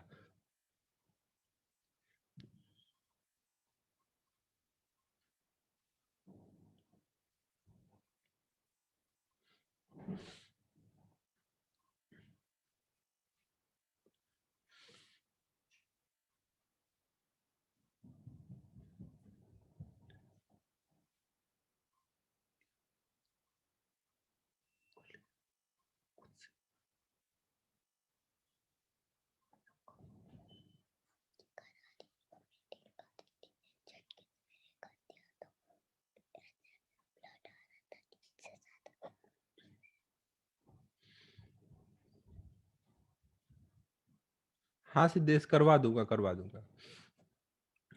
चलो अब ये नोट हो गया ना, अब आगे चलें।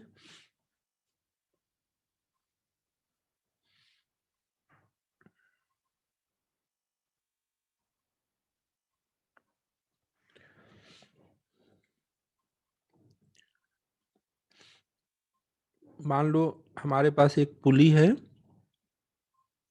जो कि यहाँ पे हिंज है, इसके अबाउट वो घूम सकता है ना, ये कोई रॉड से कनेक्ट करके हिंज किया गया है, वो घूम सकता है। और इसके दोनों साइड में हमने मास लगा दिए,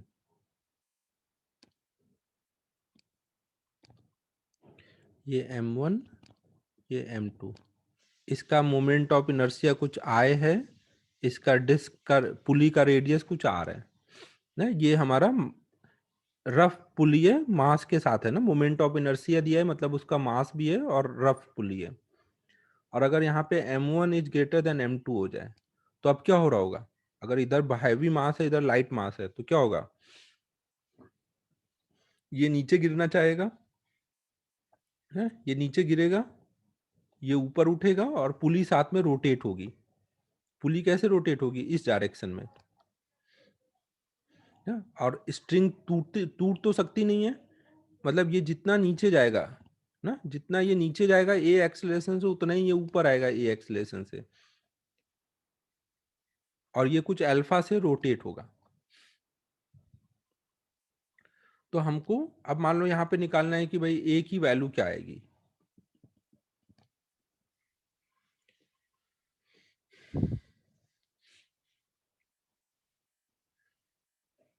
ठीक है, समझ आ रहा है बच्चों क्या है सिचुएशन?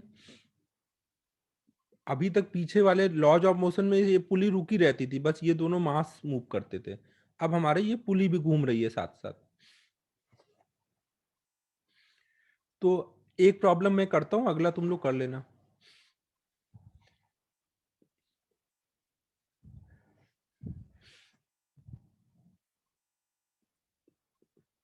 ट्राई करना है,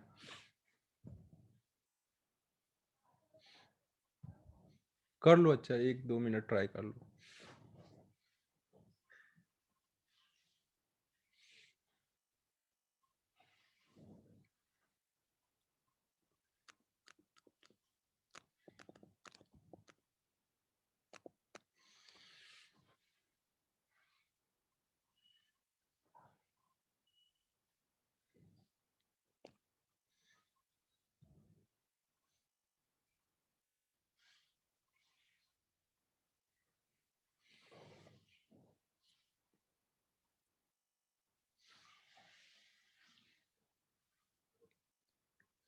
हाँ, वो तो होगा ही सर अभी। A equal to are alpha, alpha by r नहीं है, a equal to R alpha.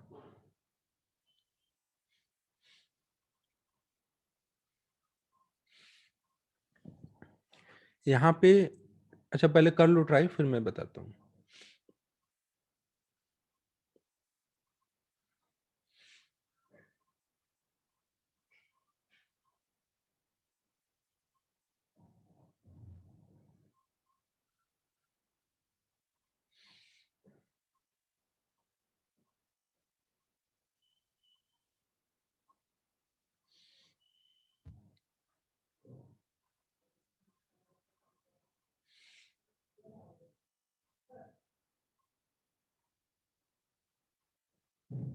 हाँ श्रेयस, वेरी गुड।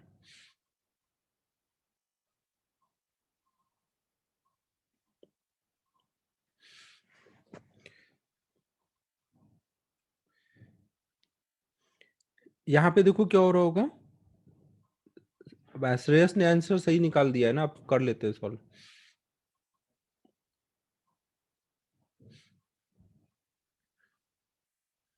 हम देखो इस बार दोनों साइड में टेंशन सेम नहीं होगा ना। हम मान लेंगे इधर टेंशन कुछ T1 है, तो पूरे इधर के साइड में टेंशन T1 होगा ना, इधर के साइड में टेंशन T2 है, तो पूरा इस साइड में T2 होगा। अगर यहाँ T1 है तो यहाँ पे भी T1 होगा, इधर T2 होगा। तो इसके लिए आप इक्वेशन क्या लिखोगे? ये नीचे को जा रहा है, तो m1g माइनस T1 बराबर m1 इंटू ए, एक इक्वेशन तो आ जाएगी, m1g minus T1 equal to m1 into a. इसके लिए क्या लिखोगे? इस ये ऊपर जा रहा है ना, उस पर ऊपर T2 लग रहा है, नीचे इसका वेट लग रहा है m2g, और ये जा रहा है ऊपर, मतलब T2 बड़ा है और m2g छोटा है ना। तो इस बार क्या लिखेंगे? हाँ, T2 minus m2g equal to m2 into a. अब देखो इस बार अननोन कितने हैं? T1 T2 और ए, तीन अननोन है। पीछे क्या रहता था? T1 T2 सेम होते थे तो दो ही अननोन होता था, तो दो से काम हो जाता था। अभी दो इक्वेशन से काम नहीं चलेगा, एक और इक्वेशन लिखनी पड़ेगी। और एक इक्वेशन कौन सी लिखेंगे? ये पुली अपनी जगह रोटेट कर रही है ना, इसकी इक्वेशन ना, ये ट्रांसलेट कर रही थी तो इसकी ट्रांसलेशनल इक्वेशन, ये भी ट्रांसलेट कर रही थी, इसकी भी ट्रांसलेशनल, पुली रोटेट कर रही है। रोटेट करने वाले की इक्वेशन क्या होती है, torque equal to I alpha. देखो ये ट्रांसलेट कर रही है, तो यहाँ पे हमने F equal to M A लगाया। ट्रांसलेट करने वाले के लिए क्या इक्वेशन लिखते हैं, F equal to M A, और जो चीज रोटेट करेगी उसकी क्या इक्वेशन लिखते हैं, torque equal to I alpha. अब इस पे टॉर्क क्या क्या लग रहा है, ये जो पुली है ना, यहाँ पे इसके साइड साइड में ये स्ट्रिंग का कांटेक्ट हो रखा है ऐसे, तो इधर वाली स्ट्रिंग क्या होगी, T1 टेंशन की वजह से इसको टॉर्क फील हो रहा होगा, T1 इंटू आर इधर को, और इधर वाली स्ट्रिंग का T2 टेंशन की वजह से, ये कांटेक्ट में है ना, समझाने के लिए मैंने थोड़ा दूर दिखाया है, T2 इंटू आर उसका टॉर्क ऐसे लग रहा होगा, और ये घूम रहा है इधर को, अल्फा से इधर को घूम रहा है ना, तो किसका टॉर्क बड़ा होगा, T1 का टॉर्क बड़ा होगा या T2 का टॉर्क बड़ा होगा, T1 का। तो हम टॉर्क इक्वेशन क्या लिखेंगे, T1 into R minus T2 into R, ये नेट टॉर्क हो गया।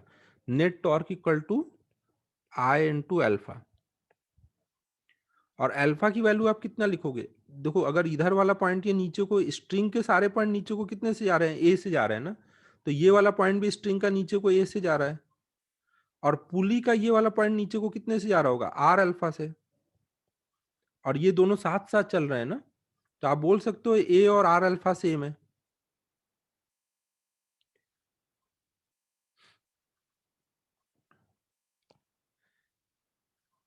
ना। सलोनी एक मिनट ना, स्ट्रिंग के पॉइंट सारे क्या है, स्ट्रिंग अगर नीचे को ए से जा रहा है, ये ब्लॉक ए से जा रहा है, तो स्ट्रिंग के सारे पॉइंट नीचे को ए से जा रहे होंगे ना, तो ये वाले पॉइंट का एक्सेलरेशन नीचे को ए है, और पुली का अगर मैं पॉइंट देखूं जो इसके यहाँ कांटेक्ट में है, वो घूमने की वजह से इधर नीचे को जा रहा होगा, कितने से जा रहा होगा, आर अल्फा से, और दोनों साथ साथ मूव कर रहे हैं ना, स्लिप नहीं हो रहा है, तो साथ साथ मूव कर रहे हैं, तो मतलब ए इक्वल टू होगा आर अल्फा। ये बात समझ आ रही है।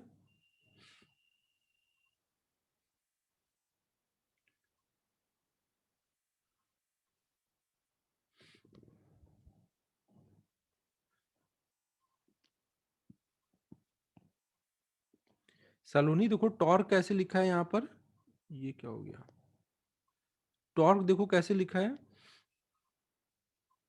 देखो ये आपको पता होगा कि कोई भी जैसे डिस्क है, अगर वो अपने एक्सिस के अबाउट अल्फा से घूम रही है, तो इसका हर पॉइंट कितने एक्सेलेरेशन से चलेगा, आर अल्फा से, टेंजेंशियल एक्सेलेरेशन जो होगा, हर पॉइंट ऐसे आर अल्फा टेंजेंशियल एक्सेलेरेशन से चल रहा होगा ना। याद करो सर्कुलर मोशन, अल्फा अगर एंगुलर एक्सेलेरेशन है तो टेंजेंशियल कितना आएगा, आर अल्फा, और स्ट्रिंग का पॉइंट उसके साथ जो कांटेक्ट में है ना, स्ट्रिंग का जो पॉइंट कांटेक्ट में, वो नीचे को ए से जा रहा है, और ये वाला पॉइंट और ये वाला पॉइंट एक साथ चल रहा है ना, कांटेक्ट में है, तो जितना ये नीचे जाएगा उतना ये नीचे जाएगा, साथ साथ तभी चलेंगे ना।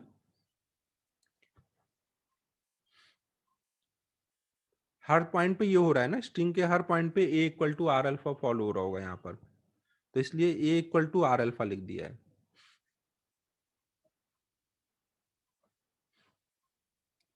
अब टॉर्क कैसे लिखा, तो टॉर्क के लिए देखो सलोनी, जैसे हमारा ये पुली है, और इसके ऊपर कुछ स्ट्रिंग है जो उसके साथ साथ चल रही है, तो उतने पार्ट को एक सिस्टम ले लो ना, पुली प्लस इतने स्ट्रिंग को, तो बाकी वाला जो स्ट्रिंग का टेंशन है वो क्या होगा, बाहर का फोर्स होगा ना। तो अगर आप कोई भी डिस्क लोगे और यहाँ हिंज करके ऐसे सर टेंजेंट के लॉन्ग फोर्स लगाओगे, तो ये फोर्स क्या करेगा, उसको घुमाएगा कि नहीं घुमाएगा,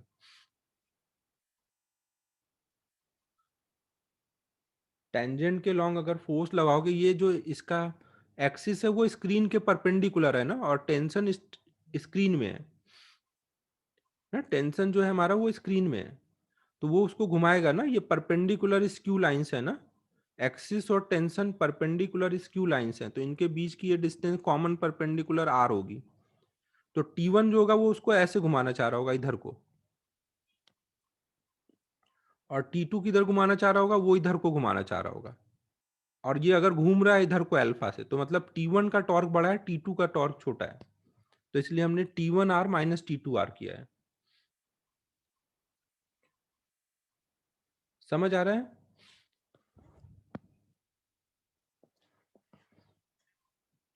सलोनी समझा तुझे टॉर्क कैसे लिखा है, T1R T2R।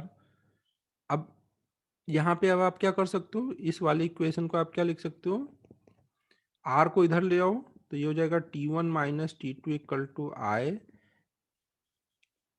अल्फा की जगह क्या लिख दोगे, ए बाई आर, और एक आर इधर से आया तो ये आर स्क्वायर हो जाएगा।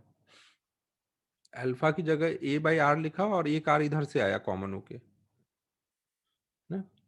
ये थर्ड इक्वेशन है, ये फोर्थ, ये फिफ्थ। अब फर्स्ट सेकेंड और फिफ्थ को ऐड कर दो, इक्वेशन 1, 2 एंड फिफ्थ। तो क्या होगा, T1 कट जाएगा, T2 कट जाएगा, फर्स्ट सेकंड और फिफ्थ को ऐड करोगे, इधर केवल क्या बचेगा ऐड करोगे तो,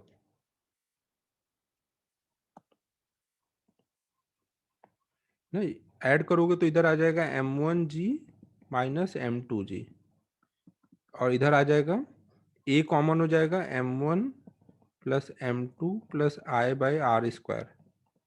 तो इससे ए की वैल्यू आ गई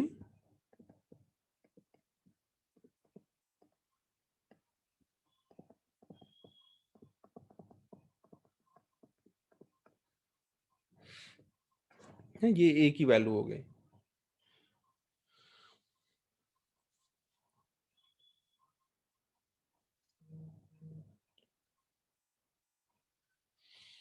हाँ सर, यह शॉर्टकट लगा सकते हो, net pulling force upon net mass of system ना। बस ये ध्यान रखो, नेट मास में पुली का मास भी लेना है और कितना लेना है, आई बाय आर स्क्वायर। उसका मास कुछ भी हो, उससे मतलब नहीं है, पुली का मास हमेशा आई बाय आर स्क्वायर लेकर के ऐसे शॉर्टकट लगा सकते हो, net pulling force upon total mass of system.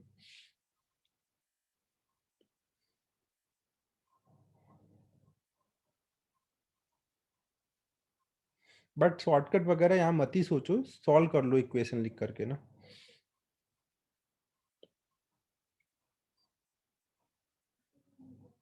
हाँ करो अनम्यूट।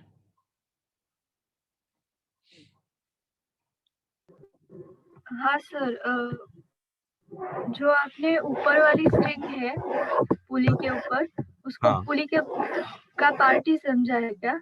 हाँ, उसको उसका पार्ट समझा है ना, तो ये और इसके ऊपर की स्ट्रिंग सब एक साथ घूमेंगे ना, और इधर ओके की सर, स्ट्रिंग और इधर क्योंकि की स्ट्रिंग को एक्सटर्नल लिया है।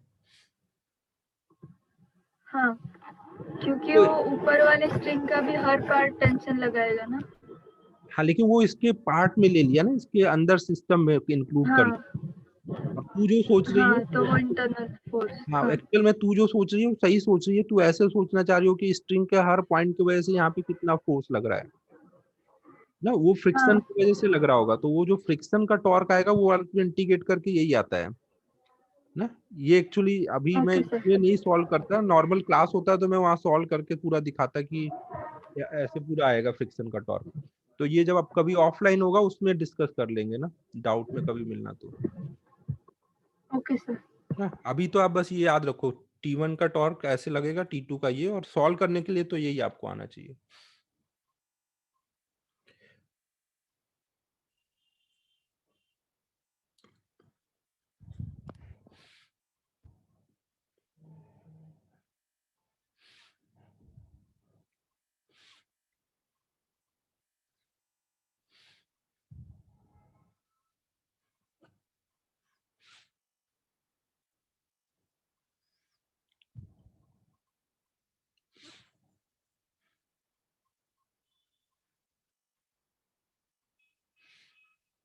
नोट हो गया, आगे चलें।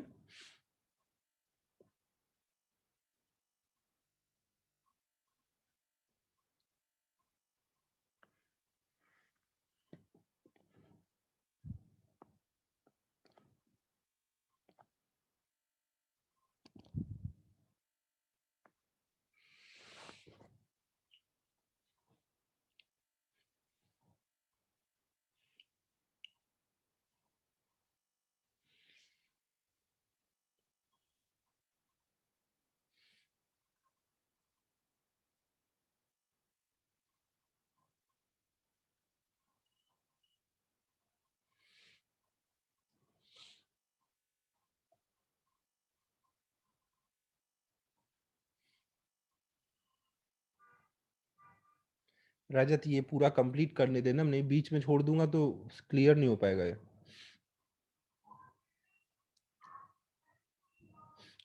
थोड़ा जल्दी छोड़ दूंगा ये कंप्लीट होते ही बस।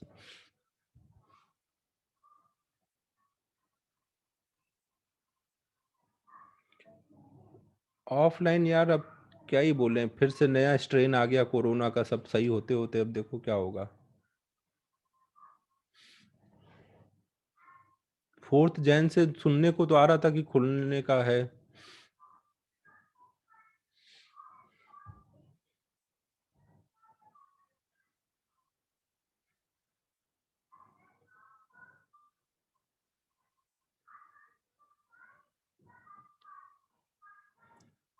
अच्छा वो सब विलेज एरिया में है, सिटी में नहीं है।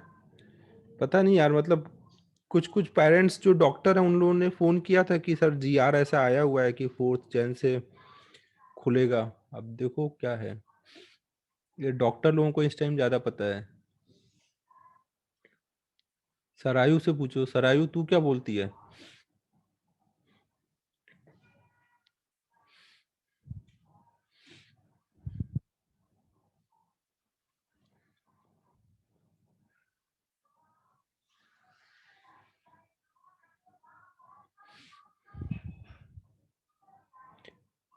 हाँ रहूंगा श्रेयस, परसों हाँ। परसों कौन सा दिन है? हाँ रहूंगा रहूंगा।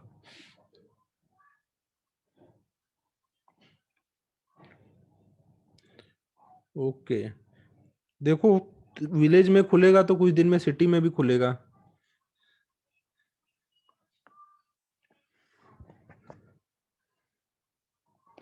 चलो अब एक और प्रॉब्लम करते हैं। सपोज हमने एक ऐसे ब्लॉक लिया, एक स्ट्रिंग से अटैच किया और एक रफ पुली के ऊपर से पास कराया।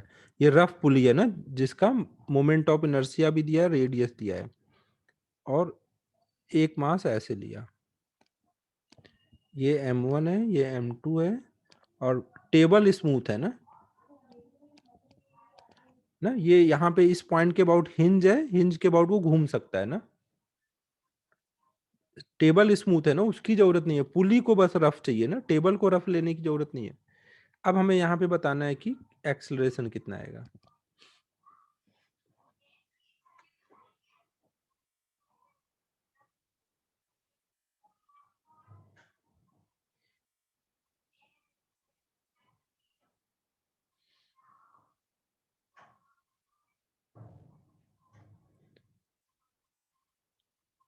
हाँ ठीक है श्रेयस, देख शॉर्टकट तो ठीक है, लेकिन मेनली इक्वेशन वगैरह लिख के करने का प्रैक्टिस कर लो।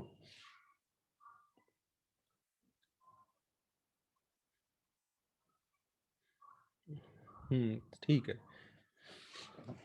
Net pulling force upon net mass of system से हो जाएगा। मास में बस पुली का मास लेना है, और पुली का मास I/r² लेना होता है ना। शॉर्टकट है, एक्चुअल में उसका मास कुछ अलग होगा। तो हम लोग फिर वैसे ही कर लेंगे। हम यहाँ मानेंगे कि ये नीचे को a एक्सलेशन से जा रहा है, ये इधर को a एक्सलेशन से जा रहा है, और ये अल्फा से घूम रहा है, पुली अल्फा से घूम रहा है।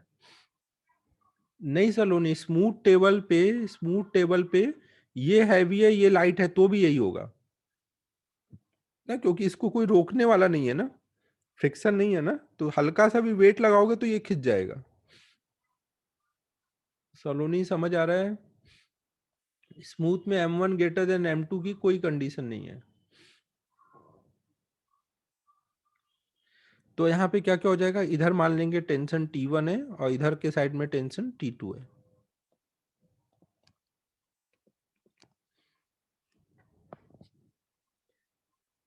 हाँ प्रथम, वो तो है। अच्छा तो यहाँ पे क्या हो जाएगा, नीचे को m1g लगेगा, ऊपर को T1, और ये नीचे को A से जा रहा है, तो इक्वेशन क्या हो जाएगी, m1g minus T1 equal to m1 into a. इसके लिए क्या इक्वेशन होगी, T2 इधर लग रहा है और ये इधर को A से जा रहा है ना, इसका वेट तो नॉर्मल से बैलेंस है ना, इधर को जो फोर्स है वो केवल T2 है ना, वही ले जा रहा है, तो T2 equal to m2 into ए। और पुली पे अगर हम टॉर्क देखें, पुली पे देखो अब क्या क्या फोर्सेस लग रहे हैं, इधर वाली स्ट्रिंग की वजह से T1 और इधर वाली स्ट्रिंग की वजह से T2। T1 का टॉर्क क्या होगा, उसको ऐसे घुमाना चाह रहा होगा, और T2 का टॉर्क उसको ऐसे घुमाना चाह रहा होगा। बट अगर ये नीचे जा रहा है तो ये ऐसे घूम रहा होगा ना, इसके अकॉर्डिंग। तो किसका टॉर्क बढ़ाएगा, T1 का टॉर्क या T2 का टॉर्क? T1 का ना। और टॉर्क की वैल्यू क्या होगी, T1 into perpendicular distance are है, यहाँ पे T2 इंटू परपेंडिकुलर डिस्टेंस वो भी आर है ना, तो टॉर्क आएगा T1R माइनस T2R। फिर हमें पता है कि A equal to are alpha भी फॉलो हो रहा होगा, तो हम इसको लिख देंगे T1 minus T2 equal to I, R इधर लाएंगे और एक अल्फा को लिख देंगे A बाई आर, तो ये हो जाएगा A बाई आर स्क्वायर ना, आर इधर आया और A बाई आर में एक आर है, तो मिलके आर स्क्वायर हो गया। अब हम लोग फर्स्ट सेकेंड और थर्ड को ऐड कर देंगे, फर्स्ट सेकेंड थर्ड को ऐड करेंगे तो T1 कट जाएगा, T2 कट जाएगा, इधर आ जाएगा M1G और इधर आ जाएगा M1 plus M2 plus I by R square. तो A की वैल्यू हो गई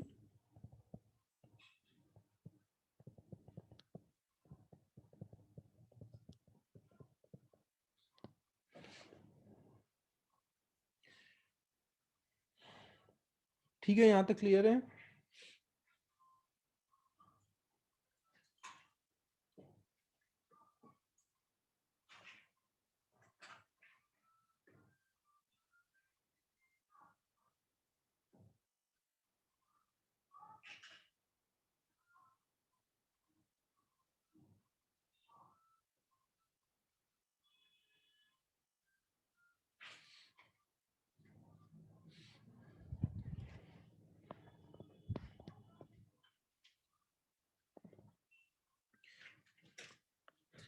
देखो यहाँ पे जो शॉर्टकट आप लगा सकते हो वो क्या है,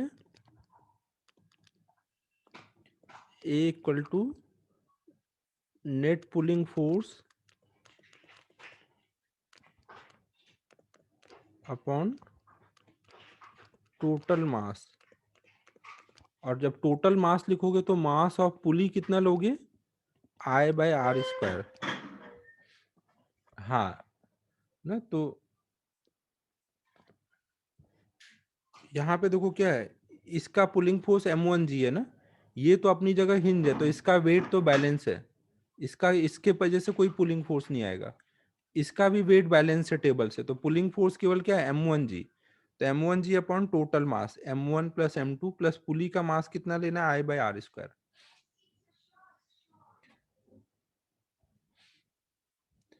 ना। यही सेम चीज यहाँ पे भी लगा सकते थे, इसका पुलिंग फोर्स M1G, ये सपोर्ट कर रहा है तो प्लस में लेना है, इसका पुलिंग फोर्स अपोज कर रहा है तो माइनस में अपॉन टोटल मास, और इसका वेट बैलेंस है।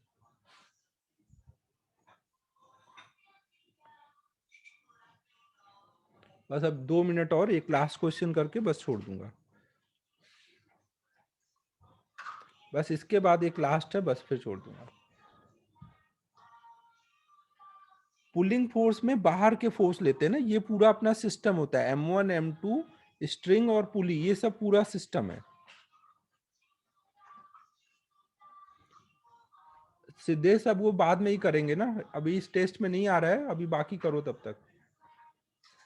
ये सब फिक्स एक्सिस के अबाउट रोटेशन ही करा रहे हैं सिद्धेश, ये सब एक तरह से प्रैक्टिस ही हो रही है, बस तुम्हें हिंज के फोर्स का थोड़ा प्रैक्टिस करना है, तो हिंज के फोर्स के लिए और करा दूंगा आगे क्वेश्चन, जो कराया वो अच्छे से कर लो ना।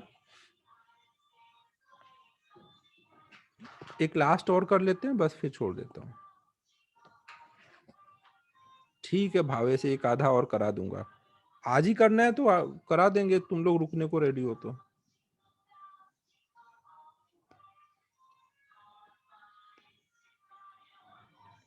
मान लो एक पुली है जो कि यहाँ पे हिंज है ना, एक पुली है यहाँ हिंज है और इस पे हमने थ्रेड रैप कर दिया है ना, थ्रेड रैप करने के बाद उसको नीचे एक मास से अटैच कर दिया ना, यहाँ पे थ्रेड रैप है ना, और ये यहाँ पे हिंज है। अब अगर हम लोग इसको छोड़ेंगे तो क्या होगा, ये रोटेट होगा और ये नीचे गिरेगा ना, थ्रेड इस पे रैप है ना,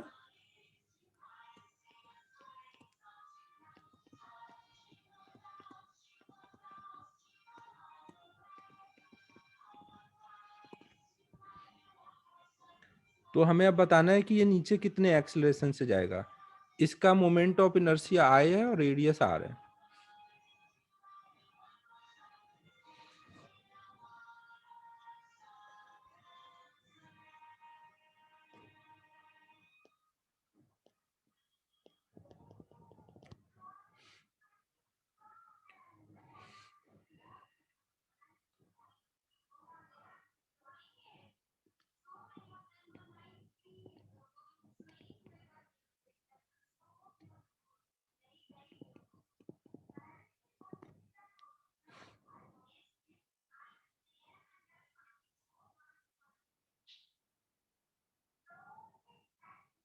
हाँ, mg/m+I/r²।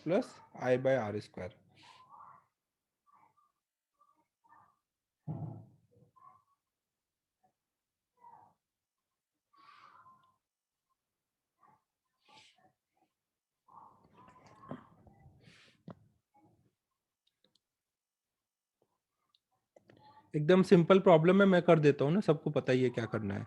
ये नीचे जा रहा होगा, इसका वेट नीचे लग रहा होगा, ऊपर को टेंशन लग रहा होगा, यहाँ पे टेंशन लग रहा होगा T, इसकी वजह से हम ऐसे इसको घुमा देंगे तो ये नीचे को A से जा रहा है और ये R अल्फा से घूम रहा है, तो A = R अल्फा फॉलो हो रहा होगा। इसकी इक्वेशन लिखेंगे तो mg - t = m × A, और इसकी इक्वेशन लिखेंगे तो टॉर्क कितना है T × R ना, एक ही साइड से टॉर्क लग रहा है, = I × अल्फा ना। R को इधर ले आएंगे, अल्फा की वैल्यू डाल देंगे ऊपर से, तो ये हो जाएगा I × A/r²। अब इन दोनों को ऐड कर दो, T कट गया,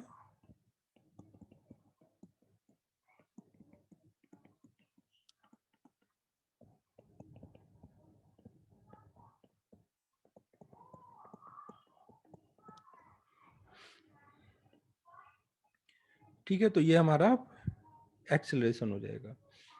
तो अब फिक्स एक्सिस के अबाउट रोटेशन कंप्लीट हो गया है। जितना पढ़ाया है वो अच्छे से आप रिवाइज करो ना।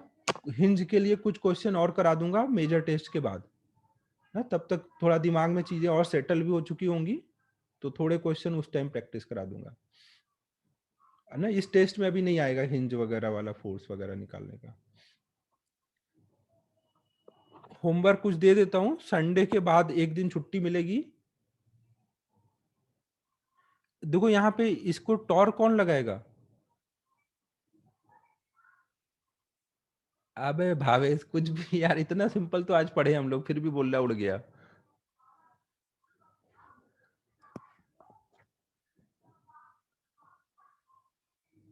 हाँ लगेगा सलोनी, लगेगा। संडे के बाद छुट्टी मिलेगी 1 या 2 दिन की, जो भी होगी, तो उसके लिए होमवर्क दे देता हूँ, नहीं बोर हो गए तुम लोग।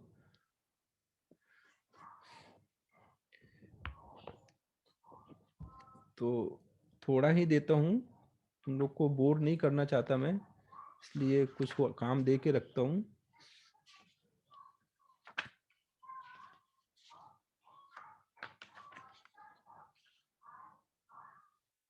इनटेक्स एक्सरसाइज 3 कंप्लीट कर लेना।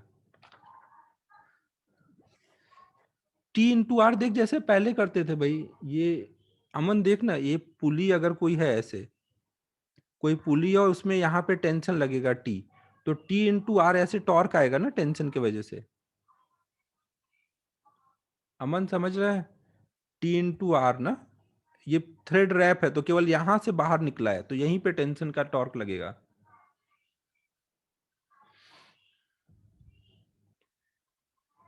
अबे राज बोर हो जाएगा भाई, इतने दिन लेके क्या करेगा तू हॉलीडे। होमवर्क में इन टेक्स्ट एक्सरसाइज 3 कंप्लीट कर लेना है।